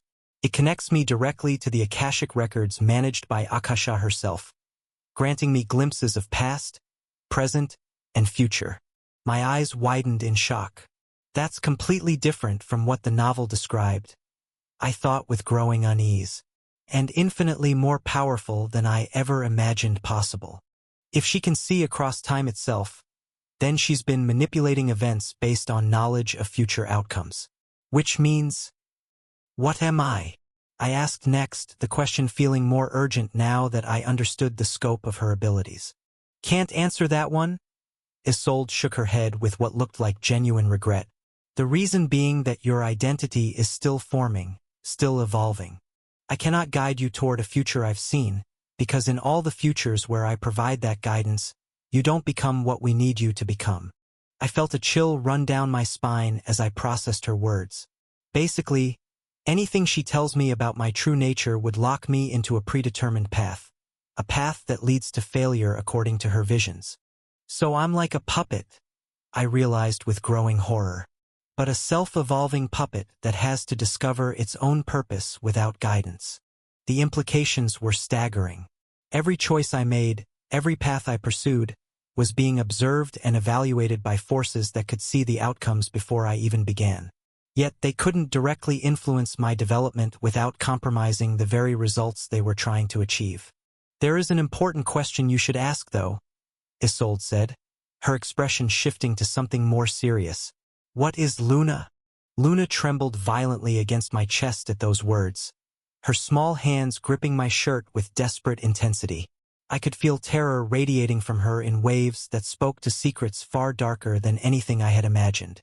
"She's terrified of me learning the truth about her," I realized. "Whatever she really is, it's something she believes I'll reject or be horrified by." "Luna will tell me herself," I said firmly, protective instincts overriding my curiosity. "When she's ready." Isolde tilted her head with the expression of someone dealing with a particularly stubborn child, then snapped her fingers with casual authority. Luna vanished from my arms. "Okay, so that question is important enough that you actually need to know it now," Isolde said with infuriating calm. "And don't fall for the emotional manipulation. Her current state is partially artificial, being forced into child-form messes with her mental processes considerably. She's much more mature and calculating than she's currently acting." I scowled at her, anger flaring at the casual way she dismissed Luna's obvious distress. "Bring her back. After I explain what she really is," Isolde said implacably. "Trust me, Arthur. This truth is necessary for your survival and development." "She's not going to give me a choice in this," I realized grimly. "Luna is artificial," Isolde said, her words hitting me like physical blows. "She was created by combining essential elements from a dragon, a phoenix, and a basilisk, then fusing them into a singular entity." "What?" The word escaped as barely more than a whisper as the magnitude of her revelation sank in. "Cheilants aren't a natural race," Isolde continued with clinical precision. "They're artificial constructs, created beings designed for specific purposes. Luna is the only Cheilin in existence, by the way, a unique entity that has never been replicated. Everything I thought I knew about Luna, about Cheelance, about the fundamental structure of magical taxonomy. It's all wrong. That's why she possessed both pure light and deep dark affinities, I said slowly, pieces clicking into place with horrible clarity. Because she was built from creatures that naturally possess those affinities. Exactly. Dragon neutrality, Phoenix pure light, Basilisk deep dark. All combined into a single entity capable of granting access to opposing forces that shouldn't coexist. Isolde's expression grew more serious. Her memories of childhood, of living with other Cheelance, of ancient Cheelan traditions. All carefully fabricated backstory to give her a sense of identity and purpose. Her memories of her past are fake, I realized with a mixture of relief and concern. But that doesn't mean. However, Isolde continued, apparently reading my thoughts. Her emotions, her loyalty, her care for you, those are entirely real. Luna is a genuine sentient being, Arthur. Artificial origin doesn't make her feelings any less authentic. She's not a puppet or a programmed tool. She's a living mythical creature who happens to have been created rather than born. The relief that flooded through me was overwhelming. Luna's love for me is real. Her distress, her loyalty, her companionship, all of it is genuine. But none of this was ever mentioned in the novel. Stop thinking about the novel, Isolde said, apparently reading my expression as my mind tried to process these revelations. Its relevance is basically dead now anyway, except for the one thing you have planned. The novel was just a medium, a framework designed to help you adapt to this world when you were brought here from your original reality. So my world is real, I thought, grasping at the one piece of validation in a sea of revelations. My memories, my previous life. That wasn't fabricated. Of course your world is real, Isolde confirmed with a nod. Even your Emma came here, didn't she? Though she arrived in the form of a very dangerous woman. The mention of Emma, of Alisara, hit me like a dagger to the heart. I pushed down the emotions threatening to overwhelm me. Right now, I needed to understand the scope of what I was dealing with. Why was Luna created? I asked, though part of me was already dreading the answer. To guide you, to grant you capabilities you wouldn't naturally possess, and to ensure you develop along paths that serve larger purposes, Isolde replied. But more than that, she was created because you needed a companion who could understand and share the burden of your true nature. My true nature. The phrase hung in the air like a weight I wasn't ready to carry. I can see the questions multiplying in your mind, Isolde observed with something that might have been amusement. And we have time for many of them. But understand this, Arthur. Learning these truths is painful but necessary.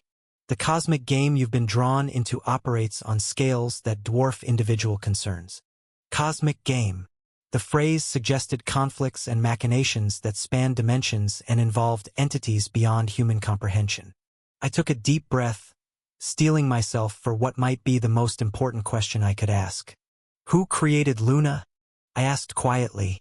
Who has the power to artificially create mythical creatures by combining dragons, phoenixes, and basilisks? Isolde opened her mouth to speak, then paused. Her expression shifted, and for a moment she looked almost uncertain. I can't answer that, she said slowly, though her tone suggested reluctance rather than inability. She can't, or won't. But then something changed in her expression. A smile spread across her features. Not the cold, calculating expression. She raised her hand and pointed directly at me. You created Luna. Chapter 629. Akasha's Eyes. 4. You created Luna.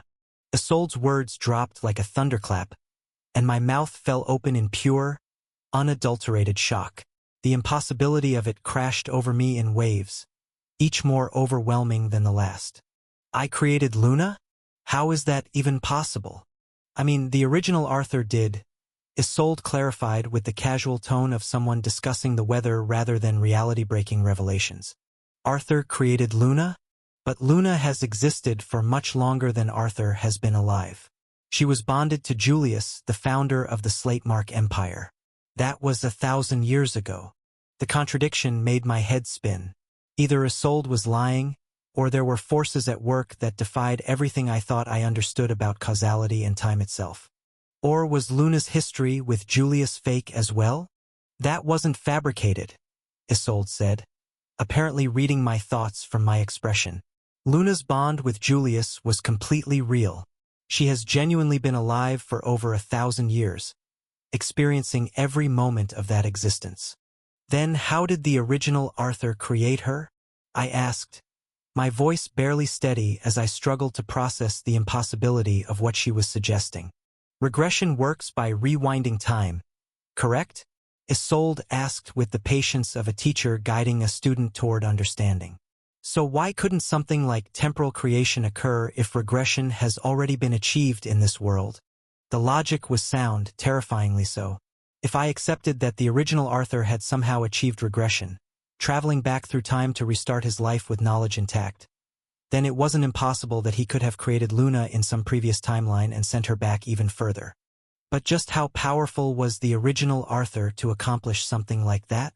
What kind of abilities would it take to create a living mythical being and manipulate time itself?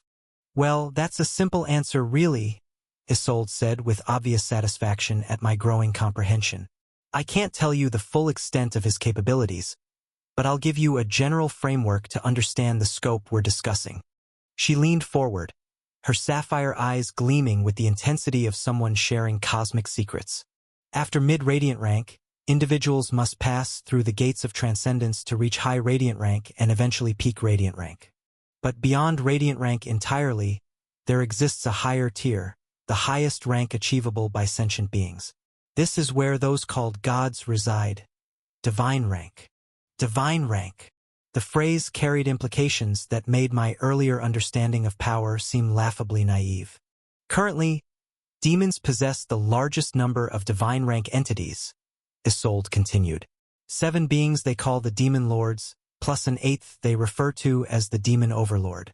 These are creatures whose power can reshape worlds on a whim. Arthur reached divine rank. And the original Arthur reached that level? The thought was both exhilarating and terrifying. If that was the potential I carried within me, what did that mean for my future? What kind of cosmic responsibilities came with such power? You're telling me quite a lot, I said with a shaky exhale, feeling overwhelmed by the magnitude of these revelations. None of this information will harm you to know, Isolde shrugged with casual indifference. The knowledge that would be dangerous for you to possess. Well, I simply won't share that. Which means there are even more significant secrets she's keeping from me. I took a deep breath, steeling myself for what might be the most important question I could ask. Why was I specifically chosen to be brought here? The words came out quieter than I'd intended, weighted with the fear of what the answer might reveal about my autonomy and identity.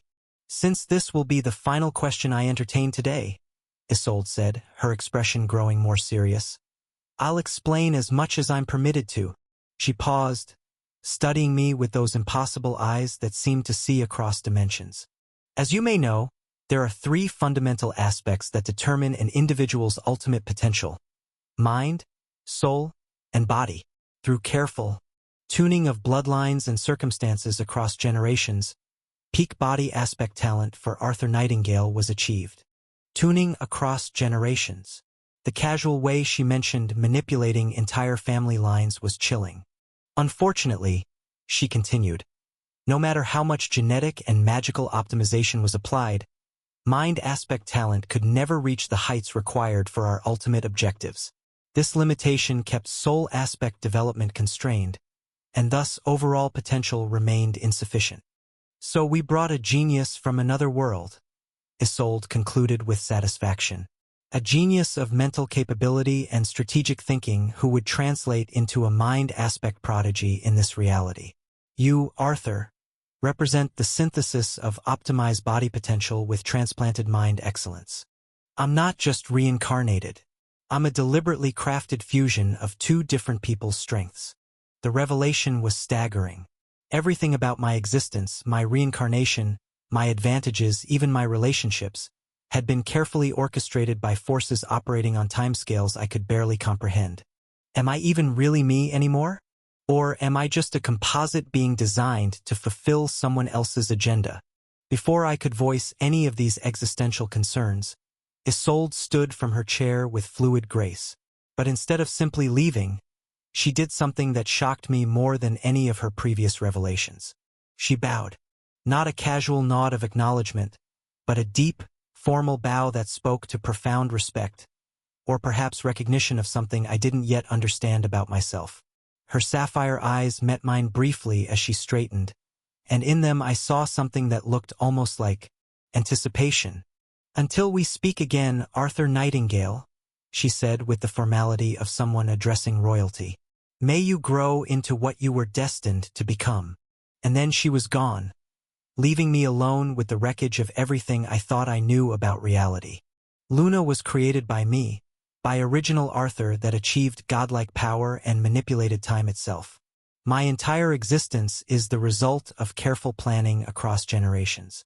I'm a deliberately crafted fusion designed for purposes I can't even begin to imagine. Before I could process these revelations any further, the door to my room burst open with enough force to rattle the walls. Two familiar figures launched themselves toward my bed with expressions of relief, panic, and determination. "Arthur!" Rachel's voice cracked with emotion as she practically flew across the room. "Master!" Reka called simultaneously, her usual composure completely shattered. They tackled me in perfect synchronization, their combined weight and enthusiasm driving me back into the pillows as arms wrapped around me from both sides. Rachel's blonde hair spilled across my chest while Reka's violet locks tickled my shoulder, and for a moment, the overwhelming complexity of cosmic games and temporal manipulation faded beneath the simple, genuine concern of people who cared about me. Whatever else is true, I thought as I was thoroughly and enthusiastically embraced. At least some things in my life are real. Chapter 630. Akasha's Eyes. 5. The force of their combined tackle nearly knocked the wind out of me as Rachel and Reka crashed into the bed with desperate relief. Rachel's arms wrapped around my torso with possessive intensity while Reka claimed my left side. Her usual composed demeanor completely shattered as tears streamed down her face. "Don't you ever do that to us again," Rachel said, her voice muffled against my chest but carrying an edge of command that reminded me she was both a princess and the future saintess. "Do you have any idea what it was like watching you collapse like that?" Possessive Rachel is definitely making an appearance, I thought as her grip tightened to the point where breathing became slightly difficult. "Master," Reka's voice cracked as she pressed closer to my side, her tears soaking through my shirt. I thought we were going to lose you. Your magical pathways were completely overloaded, and nobody could explain what was happening." The raw emotion in her voice made my chest tighten with guilt. Reka, who never allowed herself to show weakness, was crying openly. Something I'd only seen once before during our most dangerous guild mission. "I'm fine now," I said softly, reaching up to stroke both their hair simultaneously. "Whatever happened during the ceremony, it's been resolved. I can feel that my balance has been restored." "Fine."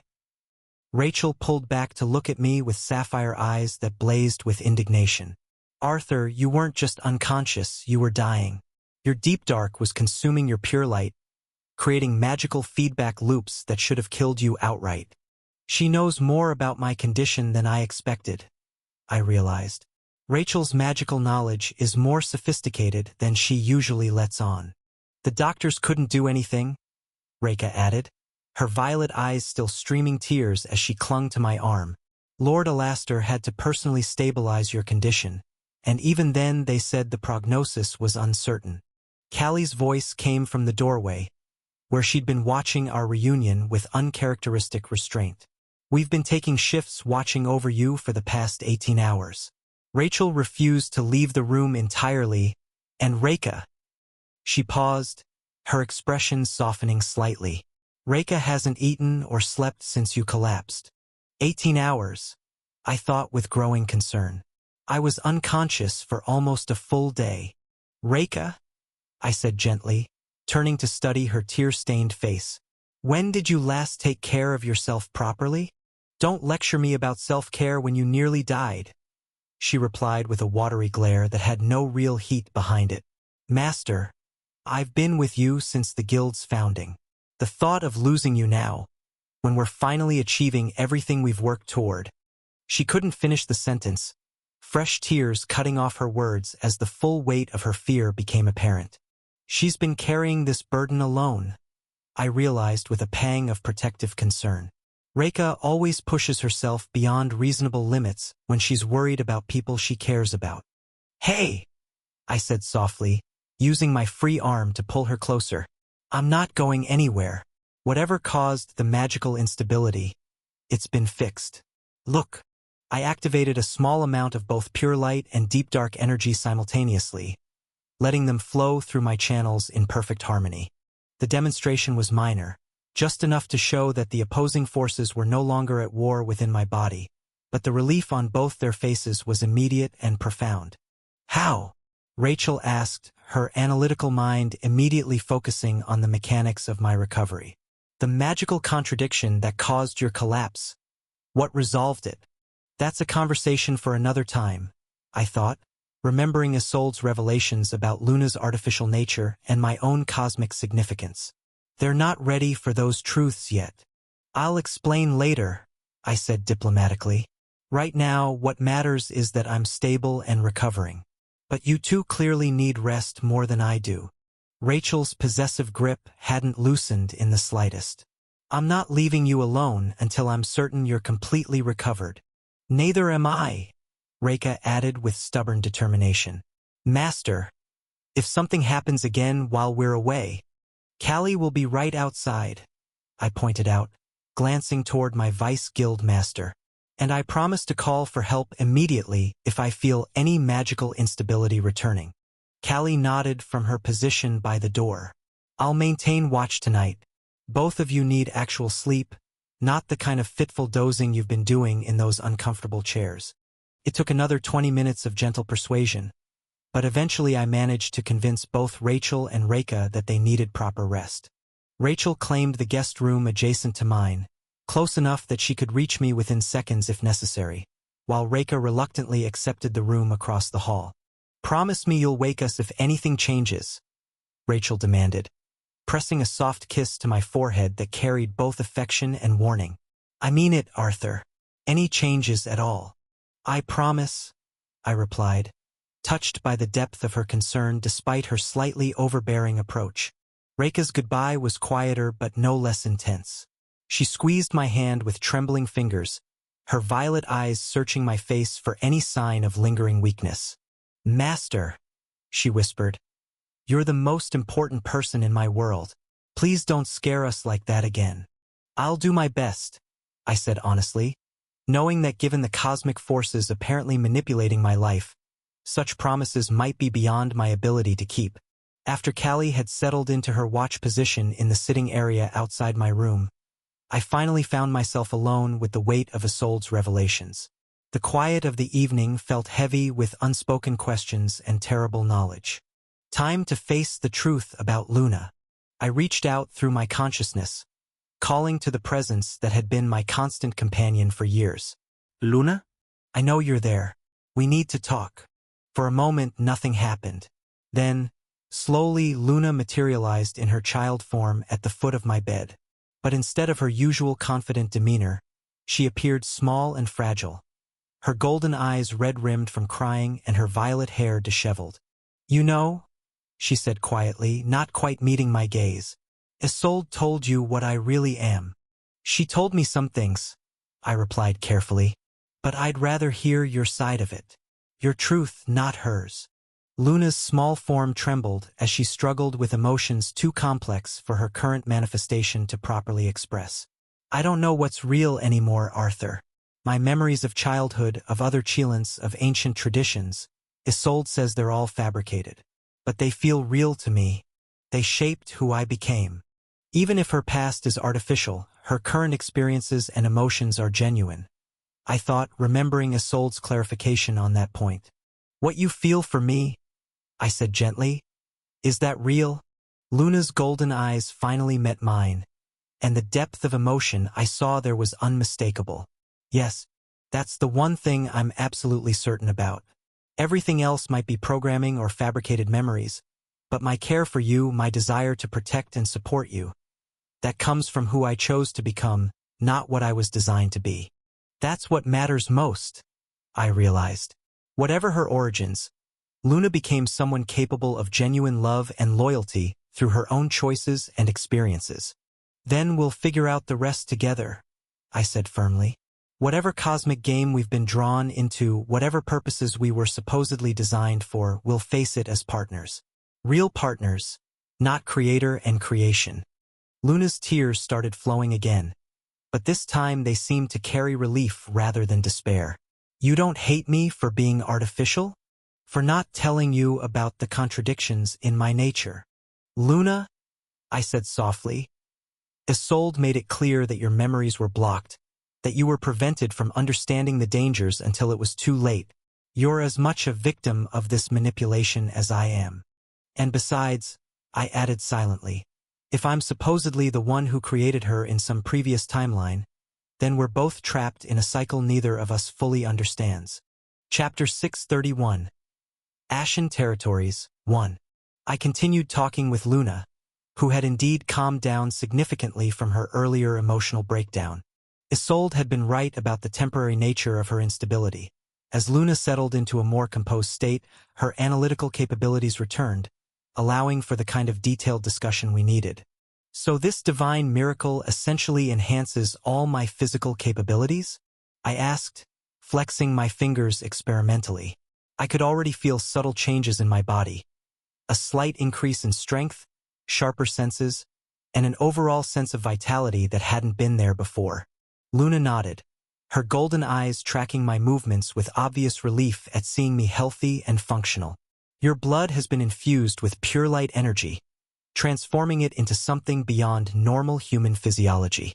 The enhancement affects everything: strength, speed, reflexes, sensory acuity, even healing capacity. Divine miracle aureate blood, I thought, running through the implications. My blood literally turns golden when the enhancement is active, boosting every aspect of my physical existence. It's a relatively simple divine miracle in terms of complexity, Luna continued, but incredibly effective in practical application.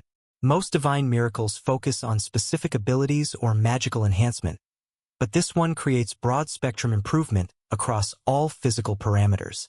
She was right about its effectiveness. I could feel the change even in passive states. Colors seemed more vivid, sounds carried greater detail, and my body felt more responsive to mental commands. It was as if someone had upgraded my hardware while keeping the same operating system. In the end, I didn't get a divine beast, I reflected with mixed emotions. But I got something else. Something that might actually be more useful in certain situations. The thought carried both disappointment and genuine appreciation. A divine beast would have provided a powerful ally and companion, but the aureate blood enhancement was completely internal, impossible to target, steal, or separate from me. It was a permanent upgrade that would grow stronger as I developed my magical abilities. Perhaps it's even better than a divine beast to a certain extent, I told myself, though part of me still felt the absence of what might have been. Besides, I added mentally, glancing at Luna's small form, I already have what amounts to a divine beast. She's just sealed at the moment. Luna was certainly more powerful than all divine beasts when operating at full capacity, and our bond was deeper than typical beast-human partnerships. Her artificial origins didn't diminish her capabilities or the genuine connection we developed over years of shared experiences. A soft knock interrupted our conversation. The door slid open to reveal Uncle Alastair, his usual composed demeanor showing cracks that spoke to deep emotional strain. Arthur, he said, stepping into the room with careful formality. May I speak with you? There are matters we need to discuss. Luna immediately began to fade from visibility, preparing to retreat to avoid awkward explanations about her nature. But Alastair's sharp gaze tracked her movement, confirming that his sage's eyes could perceive her even in spirit form. You may stay, Alastair said to Luna, though his attention remained focused on me. What we need to discuss involves you as well. He knows about Luna, I realized. His enhanced sight must have revealed her true nature during the ceremony. Alastair claimed the chair beside my bed, settling into it with the careful movements of someone carrying tremendous emotional weight. His sapphire eyes, so similar to Rachel's but aged by years of responsibility, studied my face with intensity that made me slightly uncomfortable. "How much did she tell you?" he asked without preamble. Isolde, how much of the truth did she share? I found myself in an impossible position. Despite our somewhat close relationship, Uncle Alastair had been a mentor and protector for years. I wasn't sure how much to reveal about cosmic games, temporal manipulation, and artificial beings. Some knowledge felt too dangerous to share, even with someone I trusted. But looking at his face, I could see the desperation beneath his composed exterior. This was a man who had been forced to imprison the woman he loved, watching her transform into something he couldn't understand or reach. His need for answers was written in every line of exhaustion around his eyes. He's suffering, I realized. Whatever Isolde became, whatever forced him to take action against her, it's been tearing him apart. She told me enough to understand that events are being guided by forces much larger than any of us, I said carefully, choosing words that conveyed truth without revealing dangerous specifics. Isolde seems to be acting according to visions from her Akasha's eyes, making choices that serve what she believes is the greater good of the world. Alastair's expression tightened at my diplomatic phrasing. And you? How do you factor into her visions of the greater good? That's the million-dollar question, I thought grimly. How do I explain that I'm apparently a composite being designed to achieve divine rank and participate in cosmic conflicts I don't understand? I don't fully understand my role, I admitted honestly. Isolde made it clear that I'm important to whatever plans are in motion, but she also said that telling me too much about my purpose would interfere with my development. Apparently, I need to discover certain truths for myself, which is probably the most honest answer I can give without revealing things that might be dangerous for him to know. Alastair absorbed this with the patience of someone accustomed to incomplete information and complex political maneuvering. But when he spoke again, his voice carried a more personal note. Did she seem like herself to you? The woman I married? Not whatever she's become. The pain in his voice was almost unbearable. Here was one of the most powerful mages in the world, reduced to desperate hope that his wife might still exist somewhere beneath whatever cosmic burden she'd taken on. There were moments, I said gently, when she seemed to remember what she was fighting to protect, when her actions came from love rather than just calculated necessity. It wasn't much comfort, but I saw some of the tension leave Alastair's shoulders at my words. "Thank you," he said quietly. "I needed to hear that." His attention shifted to Luna, who had remained motionless throughout our exchange, clearly uncertain about how much attention she wanted to draw from someone of Alastair's capabilities. "And you," Alastair said to her, "are considerably more than you appear to be.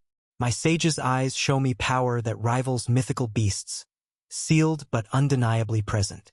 What exactly are you?" Luna glanced at me uncertainly, clearly seeking guidance about how much to reveal. I gave her a slight nod, deciding that Alastair deserved some answers given his obvious concern and genuine care for our well-being. "Luna is a special Qilin," I said, providing a framework that was truthful without being complete. "She possesses both pure light and deep dark affinities, which is why she was able to grant me access to both energies." Alastair's eyes widened slightly at this revelation. "Both affinities? That should be impossible for any natural creature. I suppose you exist, but regardless." Because she's not natural, I thought, but kept that particular truth to myself. But he doesn't need to know the details about her artificial origins. "Many things about Luna and me are unique," I said diplomatically. "I see," Alastair said slowly, clearly processing implications I hoped he wouldn't fully grasp. "And this bond, it's what enabled your survival during the ceremony? When your magical balance was failing?" "Partially," I confirmed. "Luna's nature allowed for the intervention that stabilized my condition." along with whatever Isolde did to inscribe the divine miracle, but that's definitely not something I'm ready to explain. Alastor studied both of us for a long moment, his enhanced sight undoubtedly revealing details about our magical signatures and the bond between us. But eventually, he seemed to reach some internal conclusion that satisfied his immediate concerns. "I won't press for details you're not ready to share," he said finally. "But Arthur, if there's anything you need, anything at all, please don't hesitate to ask. Whatever role you're meant to play in these larger events, you don't have to face it alone." He's offering support without demanding explanations, I realized with gratitude. That's exactly the kind of wisdom that made him such an effective leader. "Thank you, Uncle Alastor," I said sincerely. "That means more than you know." As he prepared to leave, Alastor paused at the door, his expression carrying one final note of vulnerability. "If you ever see her again," he said quietly, "if Isolde ever speaks to you about personal matters rather than cosmic necessity, tell her that I understand, that I've always understood, even when I couldn't support her choices." The door closed behind him, leaving Luna and me alone with the weight of secrets, revelations, and the growing understanding that we were all pieces in a game whose rules we were only beginning to comprehend. Chapter 632. Ashen Territories. 2. Now that the Divine Beast bonding ceremony had concluded, albeit with unexpected results, it was time to focus on the second major objective that had brought me to the northern continent. The Ashen Territories beckoned with their promise of unparalleled necromantic resources and the key to Callie's advancement to Zombie Princess. The Ashen Territories, a region transformed into a wasteland of perpetual twilight by the Archlich's final battle centuries ago. The land itself had been saturated with such concentrated deep dark energy that it had become uninhabitable for normal life, but paradoxically perfect for harvesting the rarest necromantic materials in existence. If I'm going to establish operations there, I thought, reviewing my strategic priorities, I'll need Rose's expertise and her gift. I had asked Rose to come before, requesting her presence in Luminarch. While her combat capabilities would certainly be valuable, she had recently achieved low ascendant rank, putting her on par with Reika, Rachel, and Callie. Her real importance lay in her unique gift and her family's expertise in necromantic commerce. Rose's gift would be crucial for Callie's transformation into a zombie princess. The process required specific enhancements that only someone with Rose's particular talents could provide, combined with materials that could only be harvested from the deep dark saturated environment of the Ashen Territories. Beyond that, establishing permanent extraction and processing infrastructure in such a hostile region would require Vokert Corporation's centuries of accumulated knowledge about necromantic material handling. The northern continent's necromantic market was notably underdeveloped compared to other regions, a weakness that could be transformed into an opportunity for establishing supply chains that would serve multiple continents. The northern continent focuses more on pure light magic, I mused, considering the strategic implications.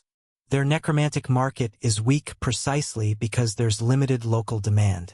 But that makes it perfect for large-scale extraction operations that can supply materials to regions with stronger markets. 2 days after my recovery, Rose arrived in Luminarch aboard a supersonic plane that bore the Springshaper family crest. I was waiting in the estate's main courtyard when her vehicle pulled up, having insisted on greeting her personally despite Uncle Alastor's suggestions that I should still be resting. The moment Rose stepped out of the transport, her warm brown eyes found mine across the courtyard, and her face lit up with the kind of genuine joy that made my chest tighten with affection. She moved toward me with that flowing grace that reminded me of water finding its natural course, her auburn hair catching the afternoon light as she approached. "Arthur," she called out, her voice carrying relief and happiness in equal measure. Before I could respond, she had closed the distance between us and wrapped me in an embrace that was both enthusiastic and careful. Clearly someone had informed her about my recent medical emergency. Her arms around me felt like coming home after a long, difficult journey. "I missed you so much," she said against my shoulder, her voice slightly muffled by our closeness. "When I got your message about what happened during the ceremony, I was terrified that something serious had gone wrong." "I missed you too," I replied honestly, returning her embrace and breathing in the familiar scent of the rare flowers she cultivated. Though I'm fine now. Whatever caused the magical instability has been resolved. Rose pulled back enough to study my face with the analytical gaze of someone who understood both magical theory and human nature. You look different, she observed. Stronger somehow. More present. She's perceptive, I thought with appreciation. The aureate blood enhancement must be subtly affecting my entire presence. The resolution involved some enhancements, I said diplomatically. I'll explain everything once we have more privacy. Rose nodded, understanding that certain conversations required appropriate settings. Of course. But first, tell me you're actually recovered and not just putting on a brave face for everyone's benefit. The genuine concern in her voice made me smile. I'm genuinely recovered, Rose. Better than before, actually. Good, she said with obvious relief. Because when Father told me you were planning an expedition to the Ashen Territories, I nearly had a panic attack. That region is incredibly dangerous even for experienced necromancers. She knows about the Ashen Territories plan, I realized. Though she doesn't yet know her specific role in it. We made our way to the estate's private sitting room, where I had arranged for refreshments and the kind of comfortable environment that encouraged detailed conversation. Rose settled onto the couch beside me with the easy familiarity of someone who belonged in my personal space. So, she said, accepting a cup of tea with grateful hands, tell me everything. What really happened during the ceremony? And why are you planning to visit the most dangerous necromantic region on the continent? I spent the next hour explaining the events of the Divine Beast bonding ceremony, the magical overload, the dangerous instability between my dual affinities, and the intervention that had ultimately saved my life. I kept the details about Luna's artificial nature and Isolde's cosmic revelations to myself, but provided enough information for Rose to understand the scope of what had occurred. A divine miracle inscribed directly into your blood? Rose asked with obvious fascination. Arthur, that's incredibly advanced magic. The kind of technique that requires either Saintus-level abilities or... She trailed off, clearly working through the implications of what such an intervention would require. Or the involvement of someone with capabilities beyond normal classification. I finished for her. Which brings us to the Ashen Territories expedition. Rose's expression grew more serious as I outlined my plans for establishing operations in the deep dark saturated wasteland. The extraction of rare necromantic materials, the establishment of processing facilities, and the long-term goal of creating a supply chain that could serve Vokrt's expanding operations across multiple continents. The northern continent's necromantic market is relatively underdeveloped, I explained. Most of the demand here focuses on pure light applications.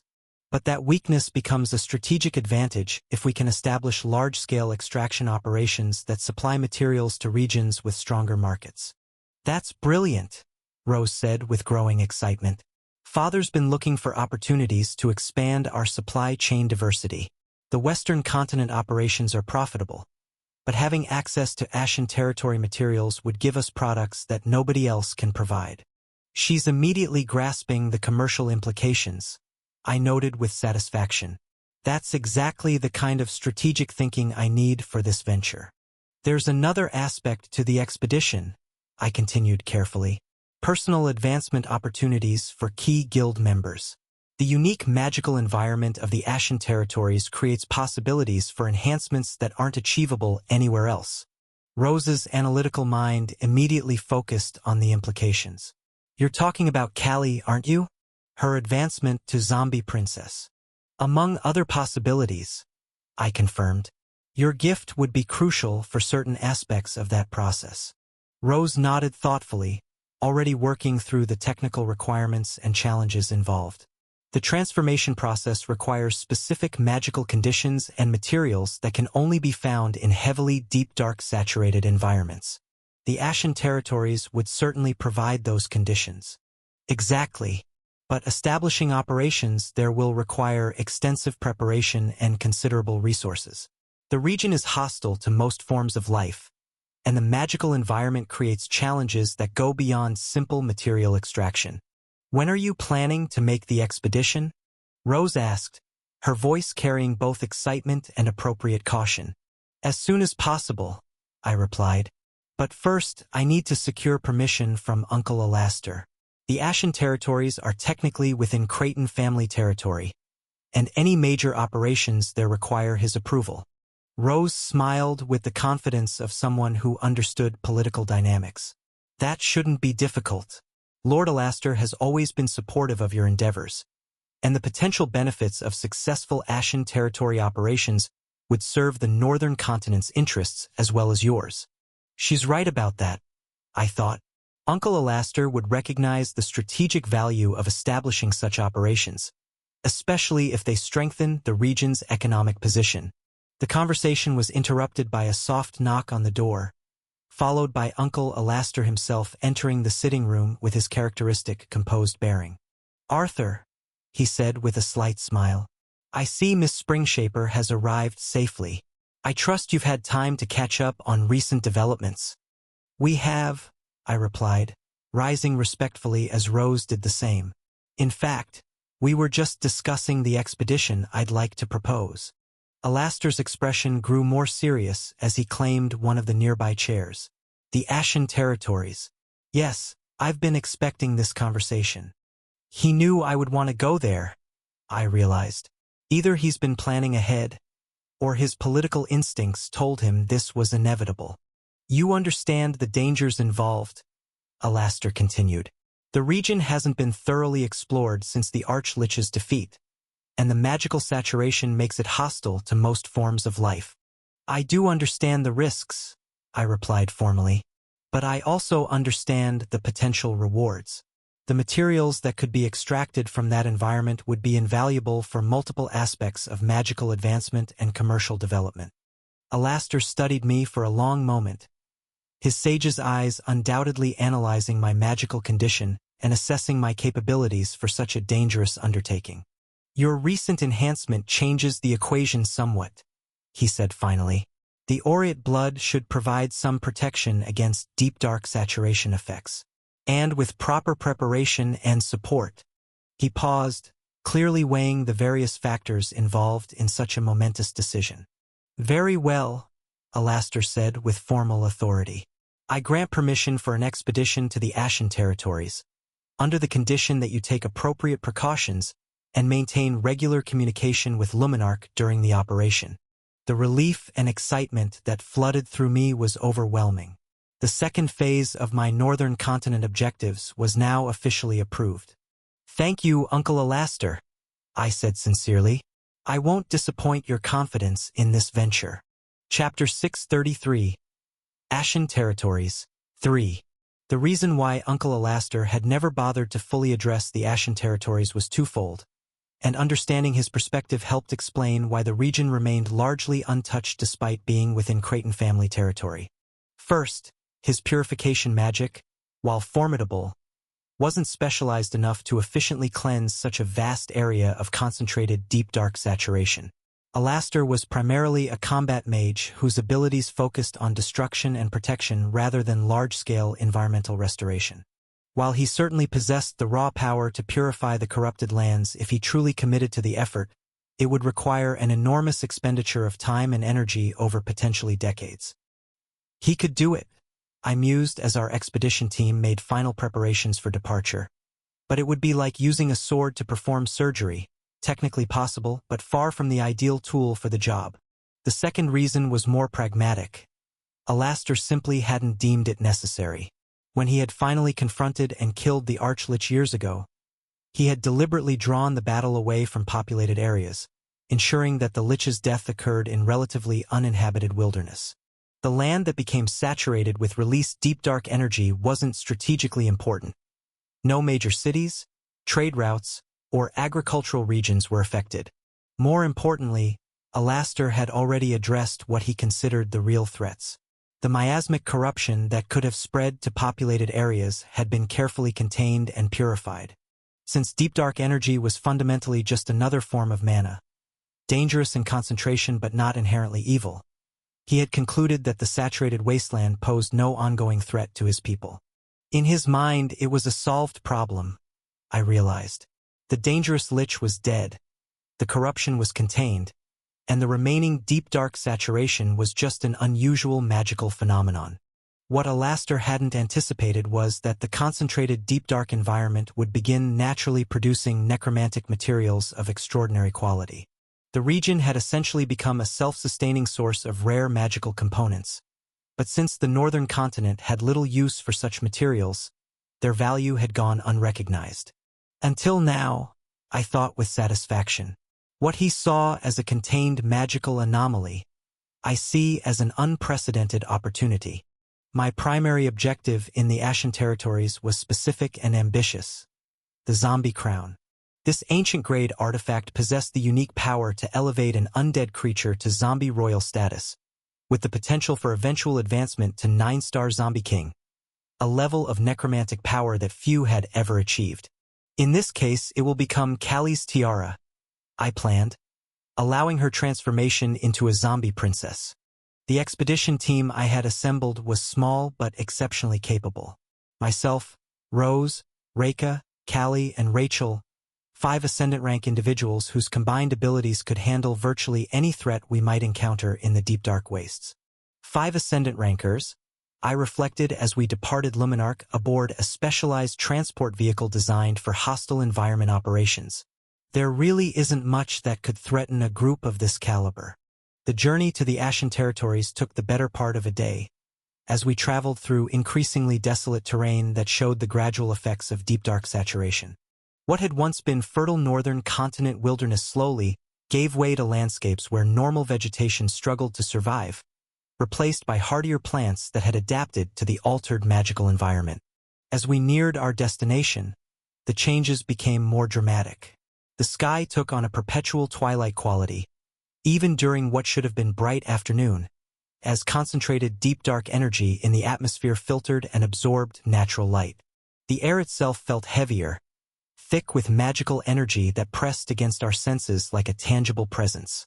The corruption is stronger than I expected, Rose observed, studying the transformed landscape through our vehicle's reinforced windows. The concentration of deep dark energy here is remarkable. It's not actually corruption, I explained, remembering my studies of the region's history. This land already had a naturally high concentration of deep dark energy. That's part of why the Archlich chose it as his stronghold. His death simply released accumulated power, causing the existing saturation to intensify dramatically, which explains why the effects were so localized, I added mentally. The deep dark energy didn't spread because it was being absorbed by land that was already attuned to it.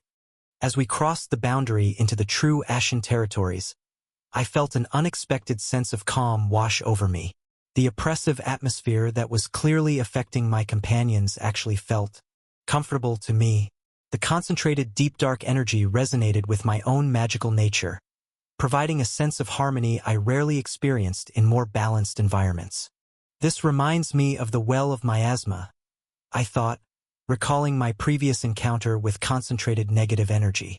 Though that was far worse, actively hostile and corrupting. This is just concentrated. For someone who wielded deep dark magic as one of my primary abilities, being in an environment so thoroughly saturated with compatible energy was almost invigorating. I could feel my magical reserves responding to the ambient power, my channels operating more efficiently than usual. Erebus, my lich companion, stirred within my consciousness as we entered the deeper regions of the territory. Through our mental connection, I could sense something unprecedented happening. Fragments of memory that weren't his own beginning to surface. Master! Erebus's voice echoed in my mind, carrying uncharacteristic uncertainty. This place. I remember this place, though I have never been here. The memories are not mine, yet they feel familiar. That's because your skull came from the Archlich, I realized with growing excitement. Being in his former territory is awakening remnant memories stored in the bone itself. The implications were staggering. If Erebus could access the Archlich's memories of this region, we might gain invaluable information about hidden treasures, dangerous areas, and the location of artifacts like the Zombie Crown. Can you access specific information? I asked mentally, Locations of particular items or areas of interest? The memories are fragmentary, Erebus replied, his mental voice growing stronger as we traveled deeper into the territory. But yes, I sense significant objects, powerful artifacts hidden in places of particular deep dark concentration. Rachel, meanwhile, was having the opposite experience. As a wielder of pure light magic and the future Saintess, the concentrated deep dark environment was actively hostile to her nature. I could see her growing discomfort as the oppressive energy pressed against her magical defenses. This is getting difficult, she admitted, her usual vibrant energy noticeably diminished. The deep dark saturation is interfering with my natural magical flow. Without hesitation, Rachel activated one of her most powerful defensive techniques. Divine light blazed around her as she invoked a protective miracle, and I watched in fascination as intricate golden vine tattoos began appearing across her exposed skin, starting at her hands and wrists, then flowing up her arms and spreading across her neck and face in delicate, organic patterns. The tattoos weren't just decorative. They pulsed with concentrated pure light energy, creating a protective barrier that insulated her from the hostile environment while allowing her to function normally. The effect was both practical and beautiful, the golden designs complementing her natural coloring perfectly. "The tattoos suit you," I said with genuine admiration, noting how the flowing vine patterns enhanced rather than detracted from her natural beauty. "They look like they were always meant to be part of you." Rachel's cheeks flushed slightly at the compliment, the golden tattoos making her blush even more noticeable. "They're not permanent," she said with slight embarrassment. "The divine miracle will fade once we leave this environment." "That's almost a shame," I replied honestly. "They're quite striking, though probably not practical for her role as future Saintess," I added mentally. Callie, who had been studying the landscape with her characteristic analytical intensity, turned to address our group. "We're approaching the heart of the territory," she announced. "The deep dark concentration ahead is beyond anything we've encountered so far. This is where the Real expedition begins," I thought, feeling anticipation build as we neared our ultimate destination. Whatever challenges await us in the deepest parts of the Ashen territories, we're as prepared as we can possibly be. The zombie crown was out there somewhere, hidden in the depths of a magical wasteland that few had ever dared to explore. With Erebus's emerging memories, my team's combined capabilities, and the enhanced protection my Aureate blood provided, I was confident we could achieve our objectives. Time to see what secrets the Archlich left behind, I thought as our vehicle pressed deeper into the twilight realm of concentrated deep dark energy. Chapter 634, Ashen Territories. 4. We abandoned our transport vehicle at the outer edge of the true Ashen Territories, where the deep dark saturation became too intense for mechanical systems to function reliably. From this point forward, we would be traveling on foot through terrain that had been fundamentally transformed by centuries of concentrated necromantic energy. The landscape around us was both beautiful and unsettling in equal measure. Crystalline formations jutted from the ground like dark jewels, their surfaces pulsing with inner light that seemed to absorb rather than reflect the dim ambient illumination. Twisted trees with metallic bark reached toward the perpetually overcast sky, their branches bearing leaves that shimmered with colors that had no names in normal spectrum.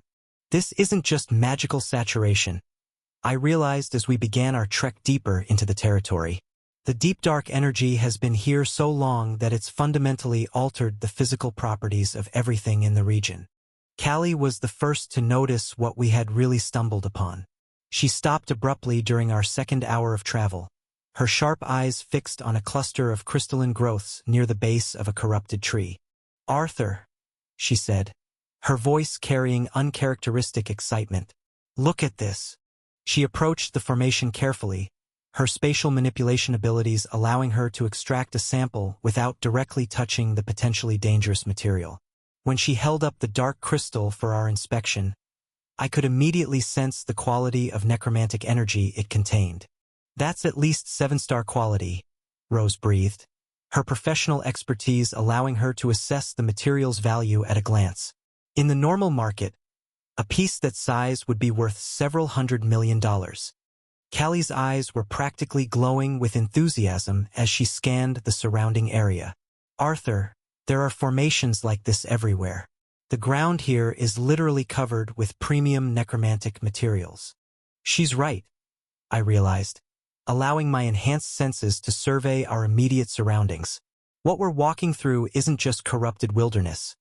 It's a treasure trove of magical components that most necromancers could only dream of accessing.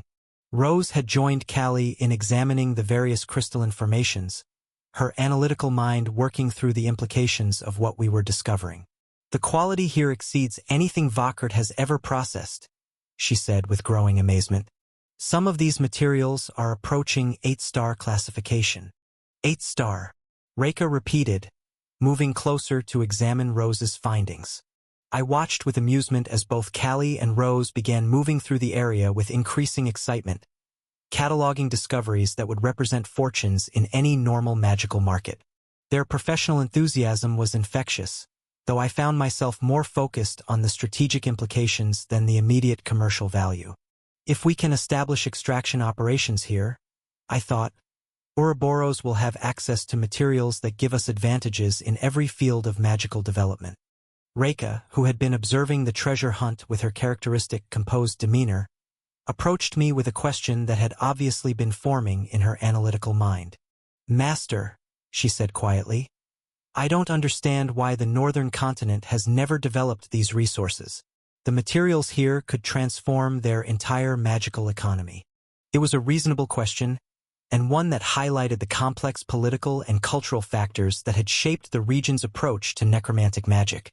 Deep dark magic and necromancy are unofficially banned in the northern continent, I explained, keeping my voice low enough that our enthusiastic treasure hunters wouldn't be distracted. Not legally prohibited, but culturally discouraged to the point where they might as well be forbidden. Reka's violet eyes sharpened with understanding. Because of their focus on pure light magic? Partly, I confirmed. The northern continent has always emphasized light-based magic as their primary tradition. But more than that, barely anyone here has natural deep dark affinity. And even those rare individuals who do possess such capabilities almost never pursue necromantic applications. The cultural bias runs deeper than simple magical preference, I reflected. There's an ingrained association between deep dark magic and corruption that makes most northern continent inhabitants instinctively avoid the field. But surely the commercial value alone would motivate some interest? Reka pressed, clearly struggling to understand how such obviously valuable resources could be ignored. Under normal circumstances, yes, I said, my voice taking on a more serious tone. But there's historical context that complicates everything. I gestured toward the twisted landscape around us, the physical manifestation of magical catastrophe that had occurred centuries ago. The Arch-Lich didn't just establish his stronghold here, I continued. Before Uncle Alastair finally managed to defeat him, the Lich launched a devastating attack on the northern continent's major population centers. He completely destroyed a city with a guild branch equivalent to a gold-grade guild, killing over 1 million people since the Creighton reinforcements were too weak to stop him. Reka's expression grew somber as she processed the implications of such massive loss of life. Uncle Alastair considers that attack his greatest failure as a leader, I added quietly. He was supposed to protect his people, but the Arch-Lich's assault caught him unprepared. The fact that he eventually won the final confrontation doesn't erase the guilt he carries about those who died while he was learning how to counter the Lich's capabilities. Which explains why he's never bothered to develop this region, I thought. It's not just practical considerations, it's emotional. This territory represents his worst failure, and he avoids it as much out of respect for the dead as strategic calculation. So he leaves this area untouched as a form of memorial? Reka asked with growing understanding. Memorial, reflection, and acknowledgement of his own limitations, I confirmed. Uncle Alastair is one of the most powerful individuals in the world, but he's also deeply aware of the consequences when that power proves insufficient. The conversation was interrupted by Callie's excited voice calling from a nearby formation of particularly large crystals. Arthur, you need to see this, she shouted. her usual composed demeanor completely abandoned in favor of professional enthusiasm. Rose was already moving toward Callie's position, her own excitement palpable as she examined whatever discovery had prompted such a reaction. "What kind of classification are we looking at?" Rose called out, her voice carrying the kind of anticipation usually reserved for once-in-a-lifetime opportunities. "9-star potential," Callie replied, her words causing everyone to freeze in shocked silence. 9-star materials were beyond rare, they were the pinnacle. If there are 9-star materials just lying around here, I thought with growing amazement, then this expedition is going to exceed every projection I made. I began moving toward their position, my enhanced senses automatically scanning the environment for potential threats or additional discoveries. The Ashen territories had already proven more valuable than I had dared hope, and we were still in the outer regions of the corrupted zone.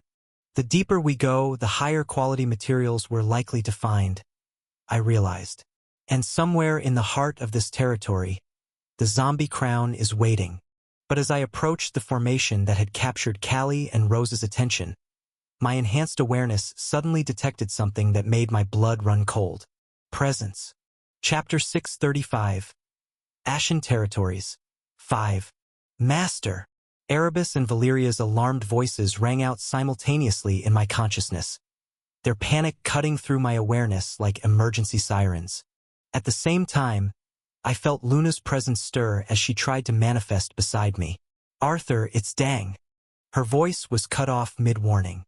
No, not just her voice. The entire world itself seemed to be severed from reality.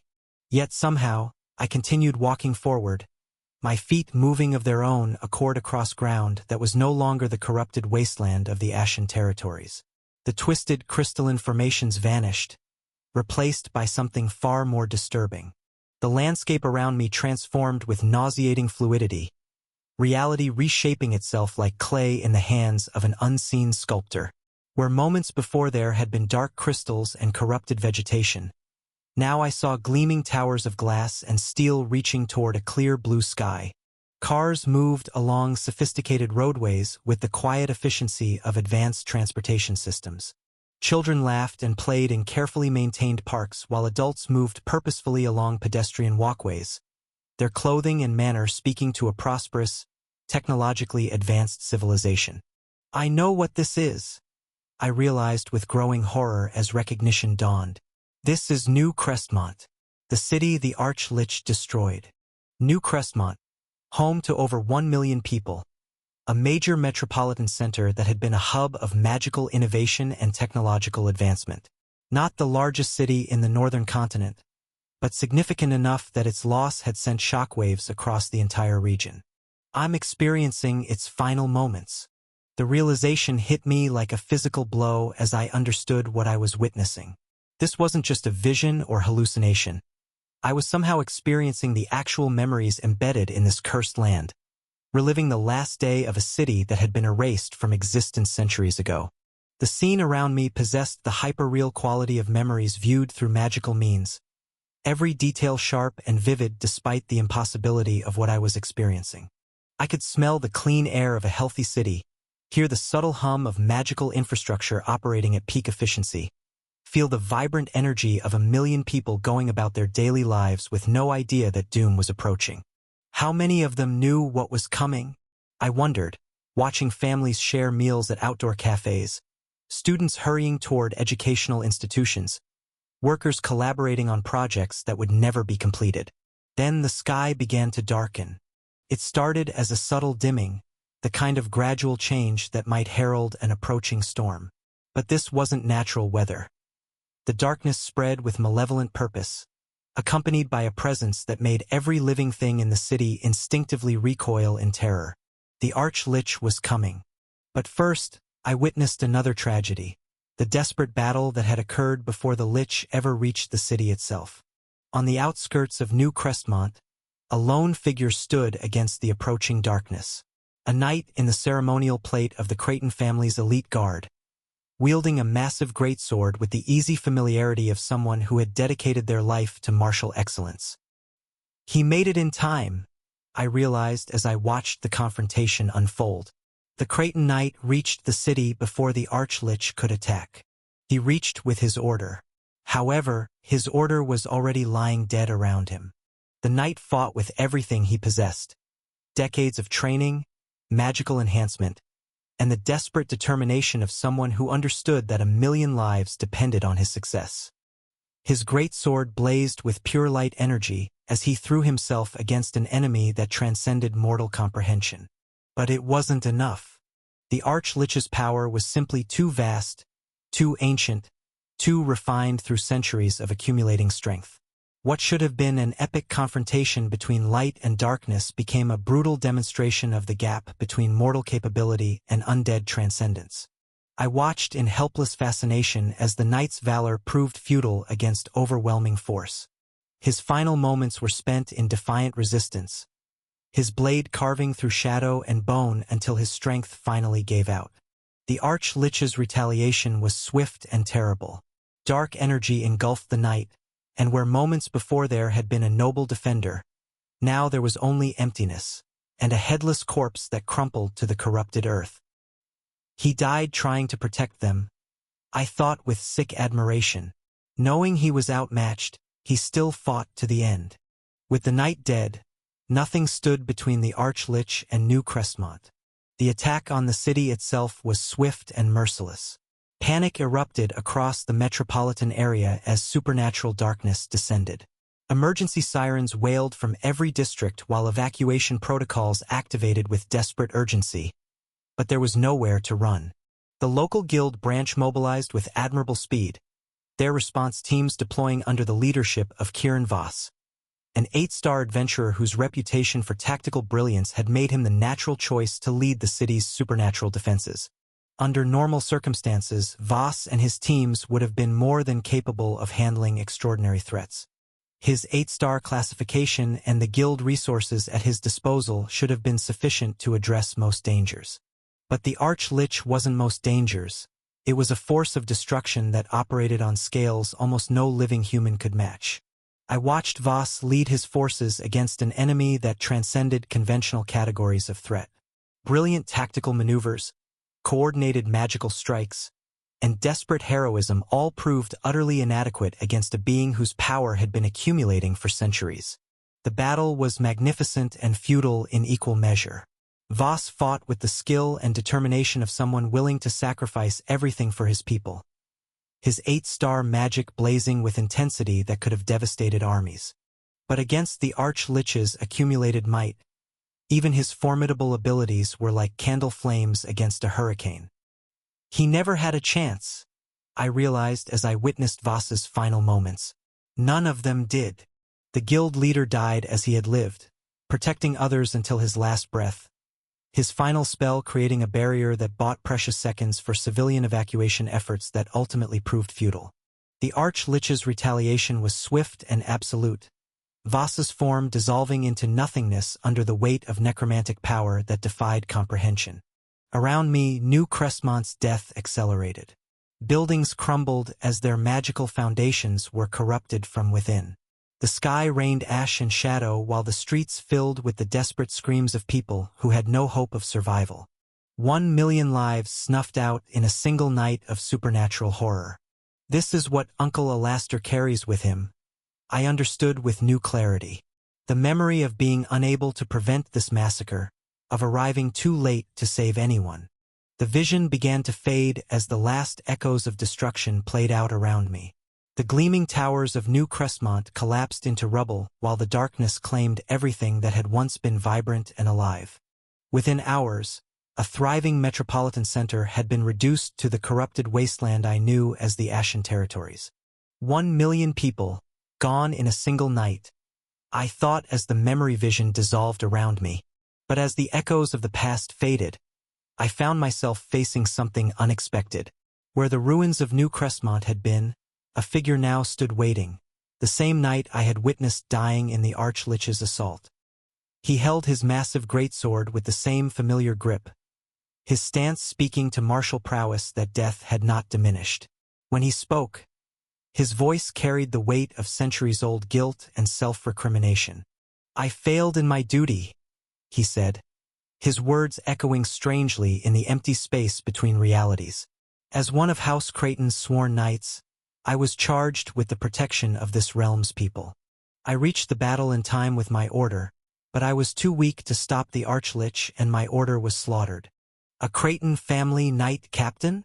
I thought, studying the figure's imposing presence. The same one who died trying to prevent the attack?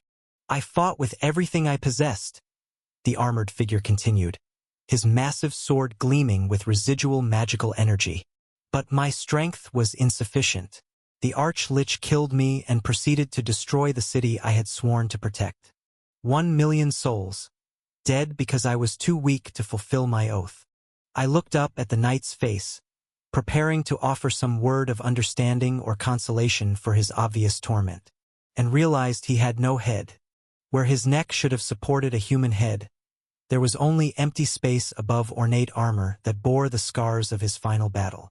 Yet somehow, impossibly, he continued to speak, his voice emerging from the void where his head should have been. Dullahan. Chapter 636. Dullahan 1.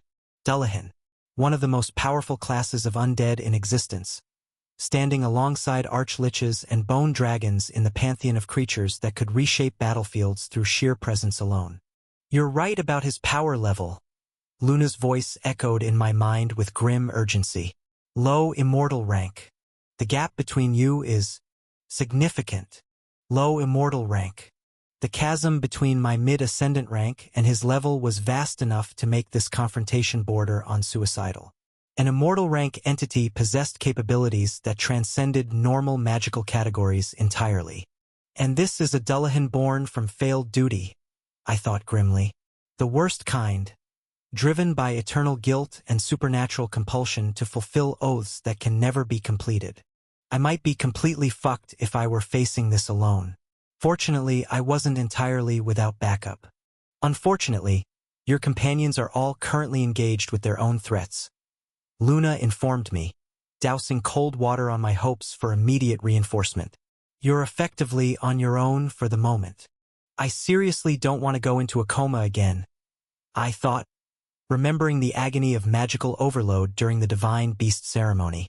I can't believe that's what you're worried about instead of dying, Luna replied, her mental voice carrying obvious appall at my priorities. That seemed unlikely. I had methods that could potentially kill an immortal rank opponent. Unfortunately, they would also kill me in the process. I trusted Rachel's healing capabilities enough to attempt such desperate measures if necessary, but I'd prefer to find a solution that left me functional. The problem is winning without dying or ending up near death. I analyzed quickly as the Dullahan began moving toward me. The sound of his armored boots against the corrupted ground sent shivers down my spine with each deliberate step. Each footfall carried the weight of supernatural authority and centuries of accumulated guilt-driven power. Why do I always end up facing opponents with higher mana rank? I wondered with dark humor. But there was no time for further reflection. The Dullahan's intent was clear, and hesitation would only give him additional advantage in a fight where I was already severely outmatched. Instantly, I activated everything I possessed. There was no point in holding back against an immortal rank opponent. Half measures would only guarantee failure. Divine miracles blazed to life around me.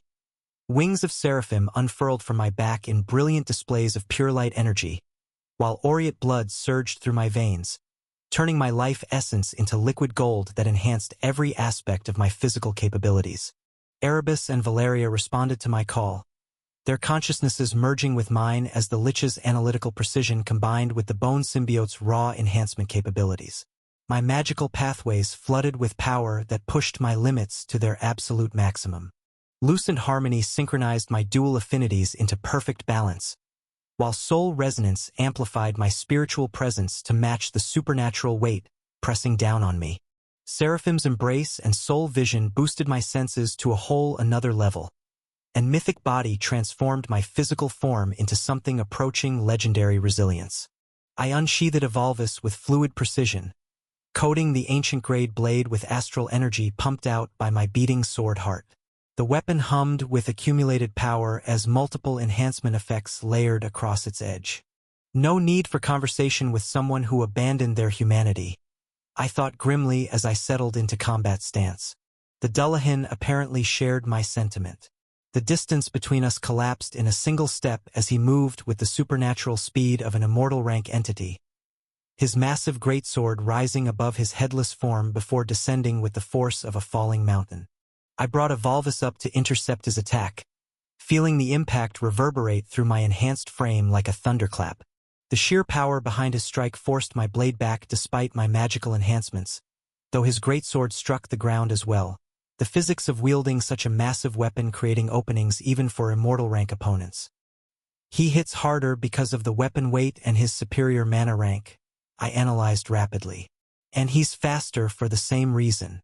But we engaged in a rapid exchange of strikes, my blade work flowing into the intricate patterns of spectral sword art. Illusory strikes accompanied each real attack, forcing the Dullahan to guard against multiple potential impacts while I sought openings in his defense.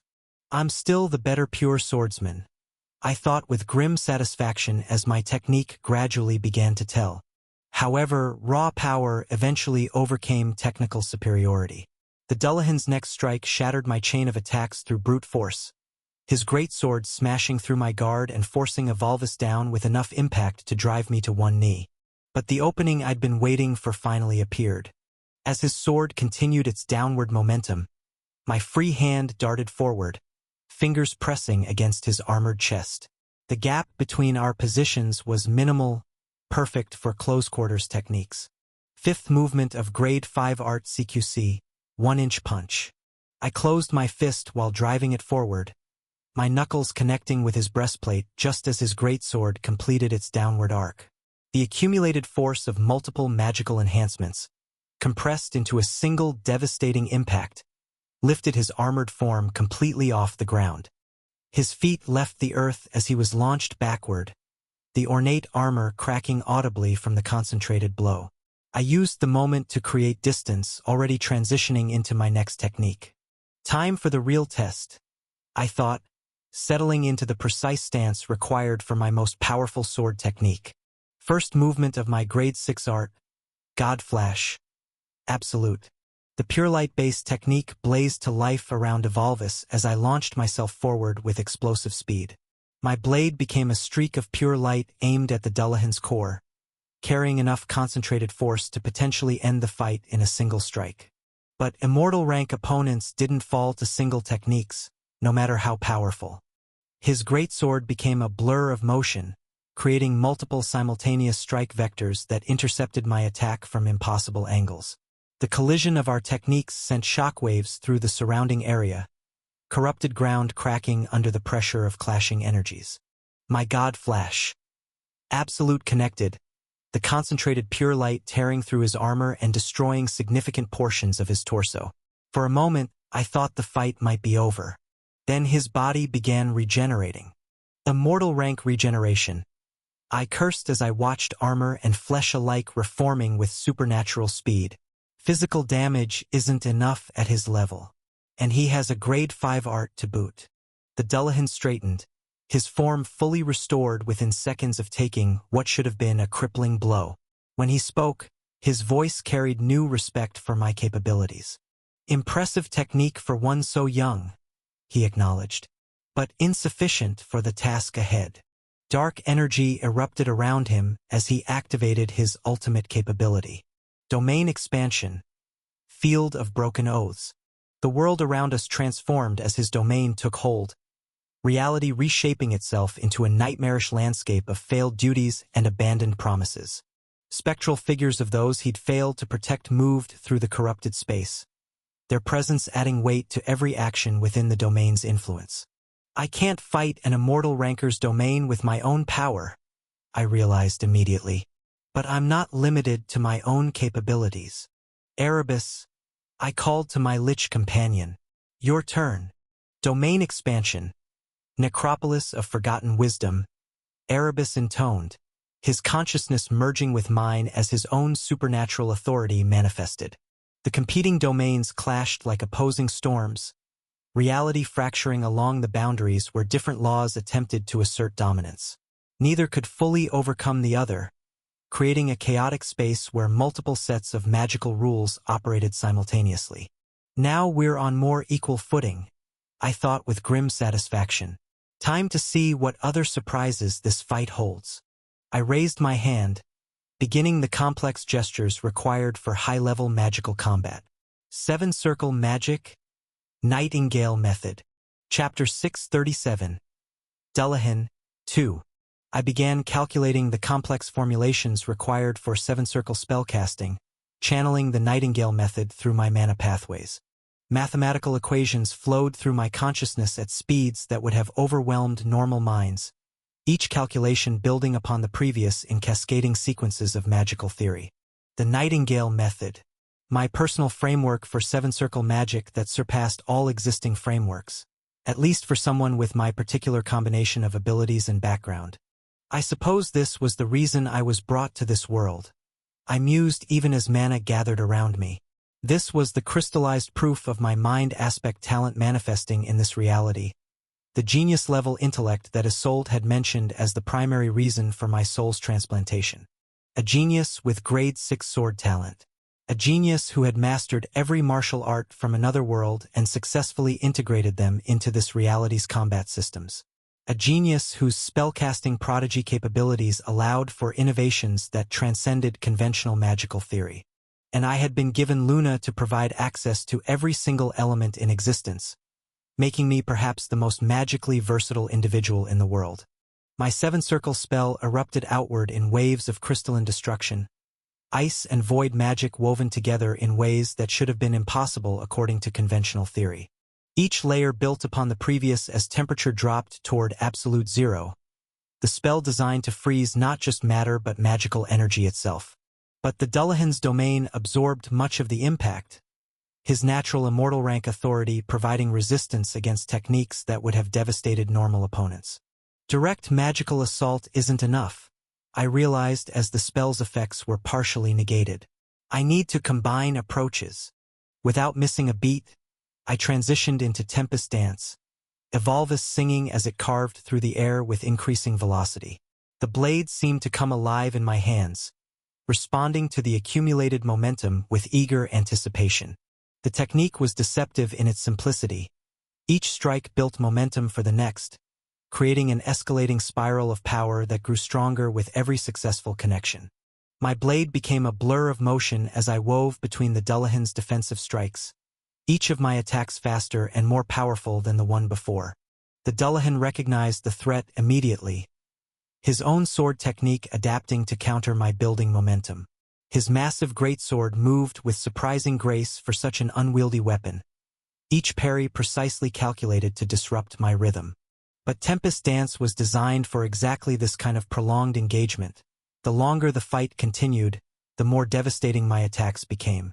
I shifted into the second movement of the art, my sword work reaching a rhythm that seemed to bend reality around the striking patterns. The air itself began to vibrate with accumulated kinetic energy, creating visible distortions that trailed behind Evolvus's edge. By the fourth successful strike in the sequence, my blade was moving with enough force to crack his reformed armor. By the seventh, I was carving gouges through his supernatural flesh. The ancient metal of his protection began to show stress fractures as the momentum built to crushing levels. But even as my attacks reached devastating intensity, his immortal rank regeneration continued restoring damage faster than I could inflict it. Time for something more decisive, I thought grimly, beginning to channel my most powerful sword technique. I activated the second movement of my grade 6 art, Hollow Eclipse. 2 layers of astral energy formed around Evolvus's edge, shimmering with barely contained power. But rather than simply layering them for additional force, I created a perfect vacuum between the energy sheaths. Into that vacuum, I carefully placed droplets of concentrated deep dark energy, not as raw power, but as emotional resonance. Starvation, the endless hunger of the void that devoured everything it touched. The technique didn't just cut through physical matter. It consumed the very concept of existence along its path. Impossible, the Dullahan said, his voice carrying surprise for the first time as Hollow Eclipse carved through his defenses. The void-touched blade passed through his armor as if it were mist, The strike connected, and for a moment a portion of his chest simply ceased to exist. Not destroyed or damaged, erased as if it had never been there at all. The wound was a perfect sphere of nothingness that made my eyes water to look at directly. But even this devastating blow wasn't enough.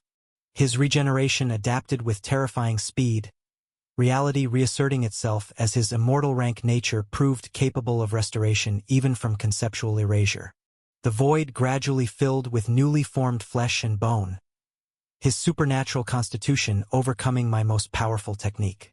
Erebus, I called through our mental link. Show them what your enhanced domain can do.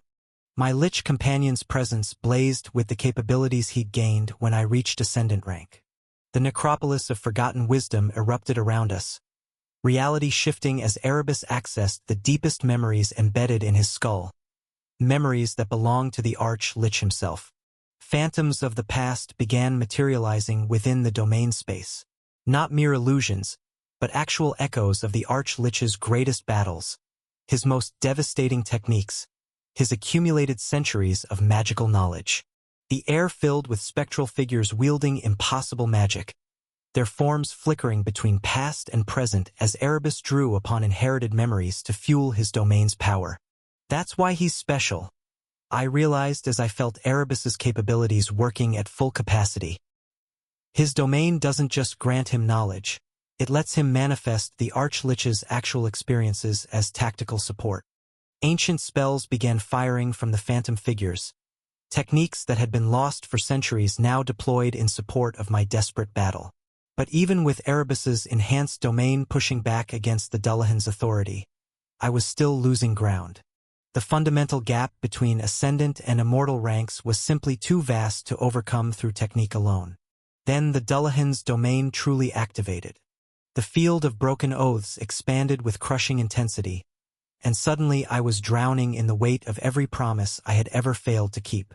Every person I had disappointed, every commitment I had abandoned, every moment when I hadn't been strong enough to protect what mattered most. All of it crashed down on me simultaneously. Images flashed through my mind. Emma's face when she'd realized I was pulling away during our final months together. Luna's pain when I'd failed to understand the contradictions in her nature that had nearly killed me. The domain wasn't just showing me these failures. It was making me feel them with crushing intensity, each broken promise adding weight to my limbs, each disappointment sapping the strength from my magical techniques. My sword felt like it weighed 1,000 pounds as guilt and self-recrimination flooded my consciousness. This is what broke oaths feel like, I realized with growing horror. Every failure, every disappointment, turned into physical and magical weakness.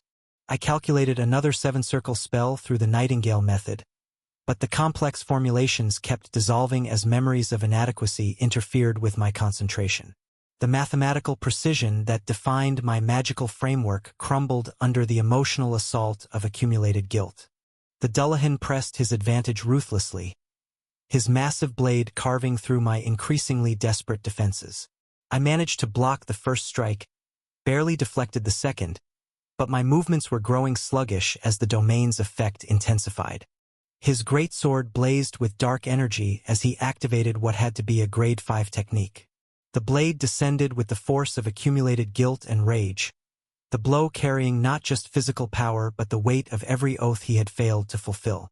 The attack shattered through my weakened defenses like they were paper, sending me flying backward with enough force to crack several ribs despite my magical enhancements.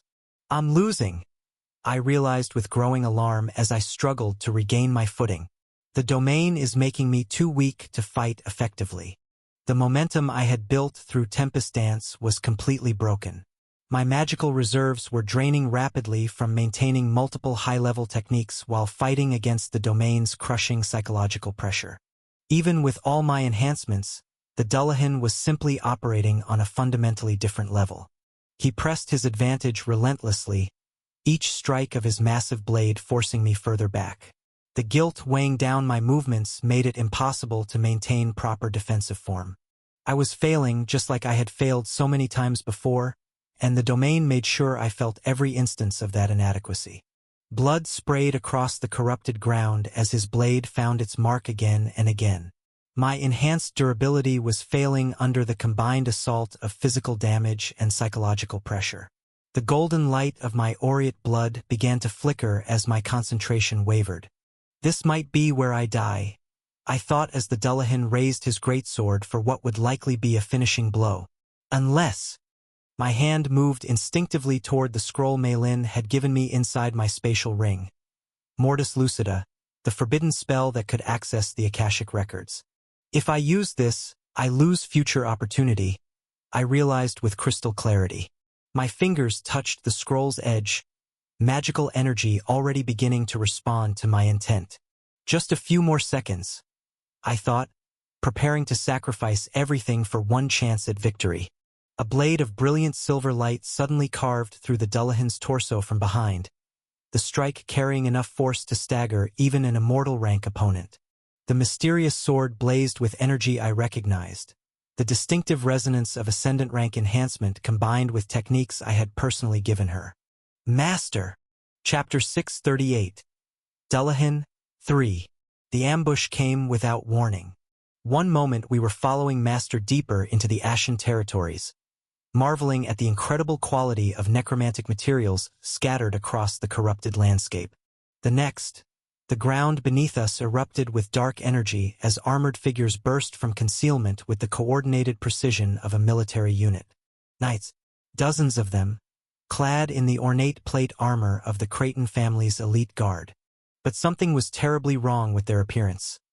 Their armor bore the scars of mortal wounds, their movements carried the unnatural fluidity of undead animation, and the air around them reeked of centuries-old death. No, Rachel breathed beside me, her voice carrying horror and recognition in equal measure. These were Father's knights, the ones who died fighting the Archlich. Undead knights, I realized with growing alarm as the reanimated warriors formed a battle line around us. But where's their leader? Where's the Dullahan? My first instinct was to search for Master, but a quick scan of our immediate area revealed a truth that made my blood run cold. Arthur was nowhere to be seen. Where is he? I thought desperately, my enhanced senses straining to detect any trace of his presence. How did he disappear so suddenly? But even as panic began to claw at my chest, another realization cut through the emotional chaos. These undead knights were moving to surround us, their formation designed to trap and eliminate. If I abandoned the others to search for Master immediately, they might be seriously injured or killed. Master would never forgive himself if something happened to them because I wasn't here to protect them. I understood with crystal clarity. And I would never forgive myself either. Défensive formation. Callie called out as I drew my ancient greatsword. The knights began their assault. Rachel, center position with ranged support. Reka, front flank. Rose, right flank with battlefield control. We responded immediately to Callie's tactical directions. The first wave of knights struck with the kind of coordinated brutality that spoke to centuries of military experience.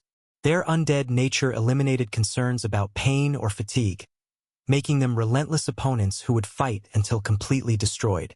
I met their charge head-on, my blade singing as it carved through their formation with techniques Master had drilled into me through countless training sessions.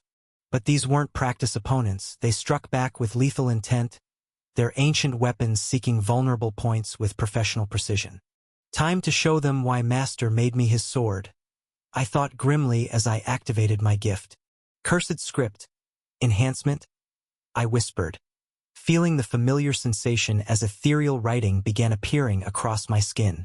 My gift manifested as flowing script that covered my arms and torso like living tattoos, each character pulsing with power that enhanced my physical capabilities beyond normal limits.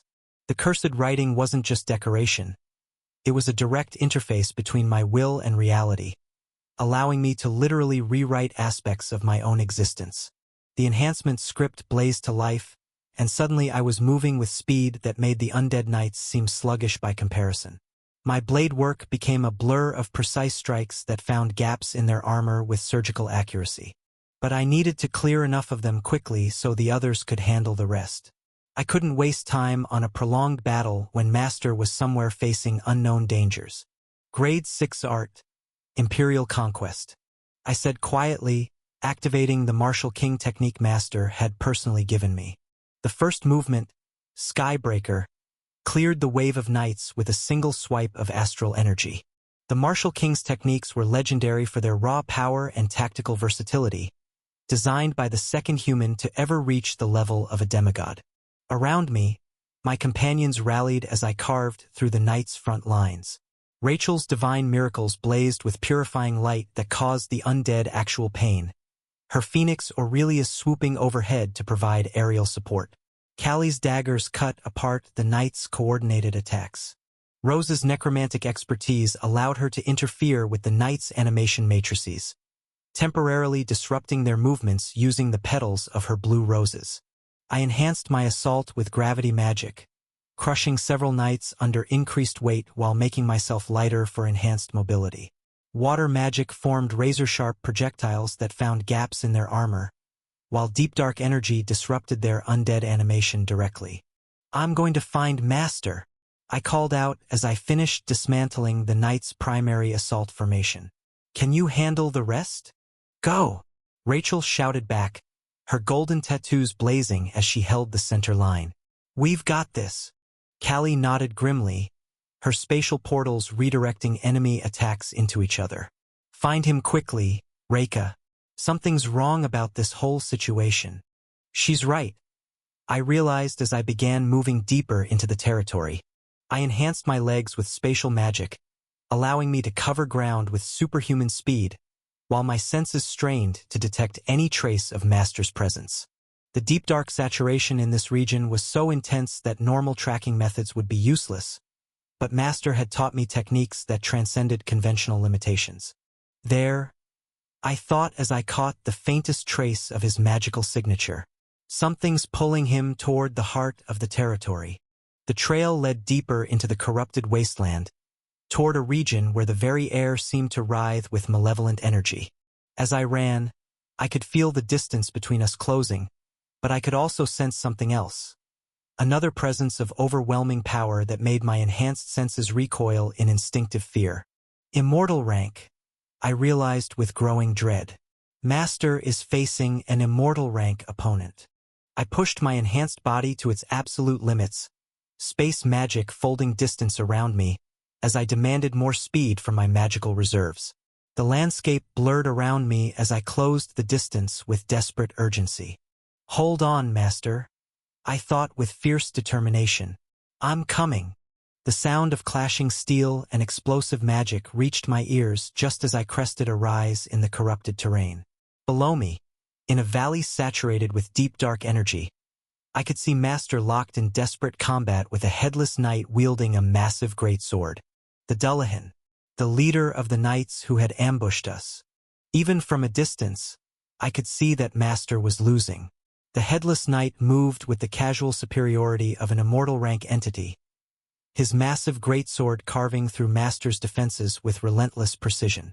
Blood stained Master's clothing from multiple wounds, and his movements were growing sluggish in ways that spoke to serious internal damage. "He's going to die if I don't act immediately," I realized with crystal clarity. I activated gravity magic to accelerate my descent, while water magic formed around my blade, creating a cutting edge that could slice through even supernatural armor. Deep dark energy swirled around me like a cloak of shadows as I prepared my strongest attack. I appeared behind the Dullahan in a blaze of silver light, my enhanced blade already in motion as I struck with everything I possessed. The attack caught him completely off guard, my sword carving deep into his torso with enough force to stagger even an immortal rank opponent. "Master!" I called out, relief and determination flooding my voice as I pressed my attack. Whatever happened next, Master was no longer facing this nightmare alone, and I would die before I let anyone harm the person who meant everything to me. Chapter 639. Dullahan, 4. My eyes widened the moment I heard Reika's voice. Perfect timing. I'd been just about to activate Mortis Lucida or, failing that, go for the trump card. Not that either was ideal. Mortis Lucida wasn't something you just used whenever things got messy. It was more of a once-per-lifetime kind of technique. According to Mei Lin, it gave you something close to enlightenment. Vague, ominous, and suspiciously useful, which meant it was best saved for when the world really wanted to end. But with Reika arriving, I didn't need to burn through my emergency rations just yet. She'd grown. She was strong now, strong enough that I could trust her to have my back. She always said she wanted to become my sword, and it turned out she meant it. The kind of sword that didn't break when you leaned on it. The kind of sword that swung back. She cut through the Dullahan's guard just enough, giving me an opening. I didn't waste it. My fingers were already on his chest plate, just before he could bring that oversized greatsword down. But I was faster. First movement of my grade 5 close quarters technique. 1-inch punch. My fist closed, pushed, connected. A short, sharp motion that sent a concentrated burst of force straight through his armor. The metal around my knuckles groaned, then split with a crack. The Dullahan staggered, not destroyed, but rattled and hurt enough to begin regenerating again. Out of the corner of my eye, I saw cursed script spiraling over Reika's arms. Protective glyphs. They shimmered faintly, pushing back the pressure of the Dullahan's domain. Not completely, but enough to move. He's close to mid-immortal rank, Luna said inside my mind, voice quiet and tight. My eyes narrowed. That wasn't great. Before Reika and I could capitalize, something descended. A crucifix. From above. We both raised our swords instinctively and blocked it, the steel groaning under its sheer weight. You are strong, young man, the Dullahan said, still very much without a head, which made the voice coming from nowhere extra unsettling. Terrifyingly strong. But you haven't bloomed yet. A pause. Reika, I called. She didn't need any more words. Her sword rose. First movement of her grade 6 art. Skybreaker. I responded in kind. Second movement of my grade 6 art. Hollow Eclipse. We struck together. 2 grade 6 arts against 1 grade 5, his. The Dullahan met our joint strike without flinching, as though matching us together was just another task on his to-do list. He didn't overpower us. He didn't need to. He held. That was worse. I had a backup plan, though. With Erebus pulsing at my wrist, I activated 2 7-circle spells using the Nightingale method. 1. A stream of fire shaped like a blade and laced with deep dark. The other. A crack of black lightning that split the air with a thunderclap. They crashed toward the Dullahan like judgment itself. And then stopped. More crucifixes. Dozens. Upside down. They fell from nowhere and caught the spells like they were unwanted guests. That was when gravity broke. The ground didn't tilt. It shifted like someone had decided directions were optional. Reika and I both wobbled, fighting to stay upright, but gravity was only the first casualty. Space followed. The entire battlefield twisted. His domain was spreading, not just pressing against the edges of reality, rewriting it. Are we in some horror movie or what? I thought, reaching out and grabbing Reika by the waist. Wings, I said calmly. Ambient mana control for flight wasn't responding well, too much interference, so we had to rely on something more physical. I had shaped a pair of golden wings with pure light behind me. Reika nodded, focusing. Black butterfly wings unfolded behind her, laced with cursed script. Small, sharp, beautiful. And they gave me an idea. A mad one. But madness often led to breakthroughs. Luna, I called. She heard the intent and moved Lucent Harmony to assist, creating a pocket of tranquility around my wings. A stillness that didn't belong here. A zone of order in a landscape being rewritten by chaos. Reika, I said, voice low, hold the Dullahan. I'll join you soon. She looked at me with unwavering certainty. Anything for you, master. And then she launched herself forward, blade flashing like black starlight. Meanwhile, I worked. I shrank the divine miracle down, compressed it, wrapped it in Lucent Harmony's calm. Then, using Erebus's deep dark control, I shaped a layer of black feathers over the wings. Delicate, sharp, laced with intent. Valeria stirred from my mental workshop. Master, this is a bit risky. But possible, I replied. Right, Erebus? My lich companion pulsed in agreement, so I kept going. Seraphim's embrace was already active, but the Dullahan's domain was chewing at its edges. Too unstable. So I rerouted its supersensory feedback, channeled it directly into the black feathers. Then I layered in spatial magic. Subtle threading. Using the Nightingale method, I sewed folds of distance into each feather. I released a breath I hadn't realized I was holding and extended my hand. The dark feathers scattered. One by one at first, then in a torrent, rippling outward like a quiet storm. They spiraled through the air, gliding gently, before embedding themselves across the warped terrain of the domain. Walls, ground, even the sky, or what passed for a sky in this warped pocket of space, was dotted with them. I watched them spread, watched the domain change. Not visibly, not yet, but I could feel it. Each feather was now a fixed point, a coordinate, a node in the system I just forced into existence. Seraphim's embrace wasn't built for this, not really. Its strength lay in its singularity, its overwhelming sensory clarity radiating from a single focal point. Me. But this changed everything. The moment the feathers settled, my perception fractured. Not broke, branched. Thousands of inputs, thousands of perspectives.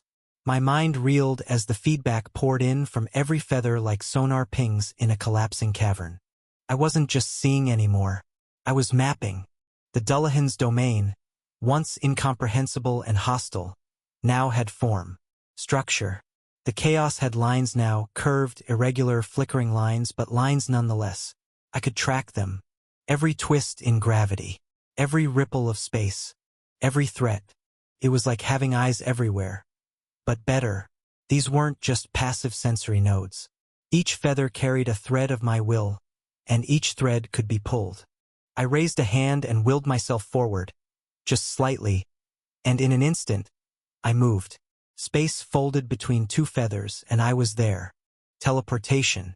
Not crude, not loud. Not brute-forced like the usual short-range jump spells that cracked the air with heat and pressure. No, this was silent, precise, smooth, feather step. That's what I'd call it. But the full technique, this web of feathers, senses, and control that let me dissect a domain and warp through it like I was walking through a field of stars? Wings of eclipse. I smiled, though the toll was immediate. My mana was being pulled hard. Seraphim's embrace was never meant to be distributed like this. Normally it focused everything into my body, a central node optimized. But now the power was split, distributed across dozens, hundreds of points. The sensing wasn't as deep at each location, but the collective clarity was something else entirely. A scattered mind, sure, but one with a perfect panoramic view. It wasn't efficient. It was effective. And teleportation, through synchronized spatial magic layered across each feather, made my movement inside the domain seamless. The Dullahan's grip over space was strong, but I just wired my own system underneath his, a parallel lattice of control. That didn't mean it was easy. My current mana rank wasn't enough to sustain this for long. Each second I kept Wings of Eclipse active drained me faster than a normal battle would in a full minute. But it was worth it. Chapter 640. Dullahan, 5. Reika was still holding her ground, but it was obvious now. She was losing.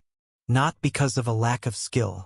No, her technique was sharp, movements graceful, and her blades sang with conviction. But skill only went so far when your opponent had a few hundred years' worth of raw power and a domain-bending reality like a spoiled child with a paper crane. The gap between their mana ranks wasn't a gap. It was a gorge, and she was close to falling in. Just as the Dullahan's greatsword came swinging with enough force to cleave through reinforced alloy plating, I moved. One thought, one feather, and I was there.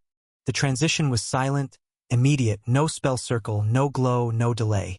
My hand wrapped around Reika's waist as I spun her behind me, blade already rising to catch the Dullahan's strike. The impact reverberated through my arm, but the angle held. Sparks danced like lightning bugs having a stroke. Reika stiffened in my grasp. Her face, usually composed even in chaos, turned crimson. She looked up at me, and her violet eyes bloomed into sharp, petal-like shapes. Her own unique eyes. What are you doing, master? She asked, trying to sound stern. It wasn't working. I leaned close, voice low. What were you doing? Her breath hitched. Just protecting master. There was no hesitation in her words, only resolve. No irony either, which somehow made it worse. She meant it. Fully. I blinked, then sighed. You know you can't solo him. He's near mid-immortal rank. Reika. She didn't argue. Not because she agreed, but because she had known it from the start and did it anyway. Another wave of upside-down crucifixes rained from above, angled like javelins thrown by a god having a bad day. With Reika still in my arm, I dodged through them using feather step, flickering between black feathers like a shadow skipping across shards of broken glass. I set her down gently, my gaze steady. Niva di Reika. That's the only order that matters if you insist on calling me master. She stared for a second longer, then nodded. Understood. I turned back to the Dullahan. He stood silently, head still missing, body unwavering. His armor gleamed with darkness, still cracked from earlier, but far from broken. The domain around him pulsed, each wave distorting reality with more strength than the last. Even the laws of motion were starting to fray. Falling didn't happen downward anymore. It just happened. I narrowed my eyes, my sword shifting in my grip. Astral energy coiled around it, tightening, shaping. It was time. Not for a flashy spell or even a clever trick. This one came from my master. Not the figurative one, but the old man who'd broken my bones in training and made me rebuild myself from the ground up. The one who taught me that legacy wasn't a thing you wore like a crown. It was something that weighed on your back until you either crumbled or carried it properly. I was about to show the Dullahan the latter. But then, a ripple. Cold and dry, like the air before a sandstorm. Erebus manifested behind me. He wasn't supposed to, not until things got worse.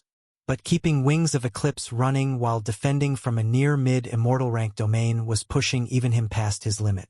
Hidden support wasn't going to cut it anymore.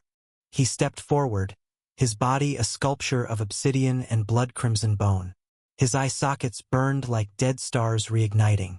I will hold the line, he said, his voice as low as tectonic plates shifting. You're not built to tank this one, I warned, already stepping ahead. Erebus bowed his skull slightly. I am already dead, master. This is simply maintaining the shape of that fact. Fair enough. Still, I turned back once.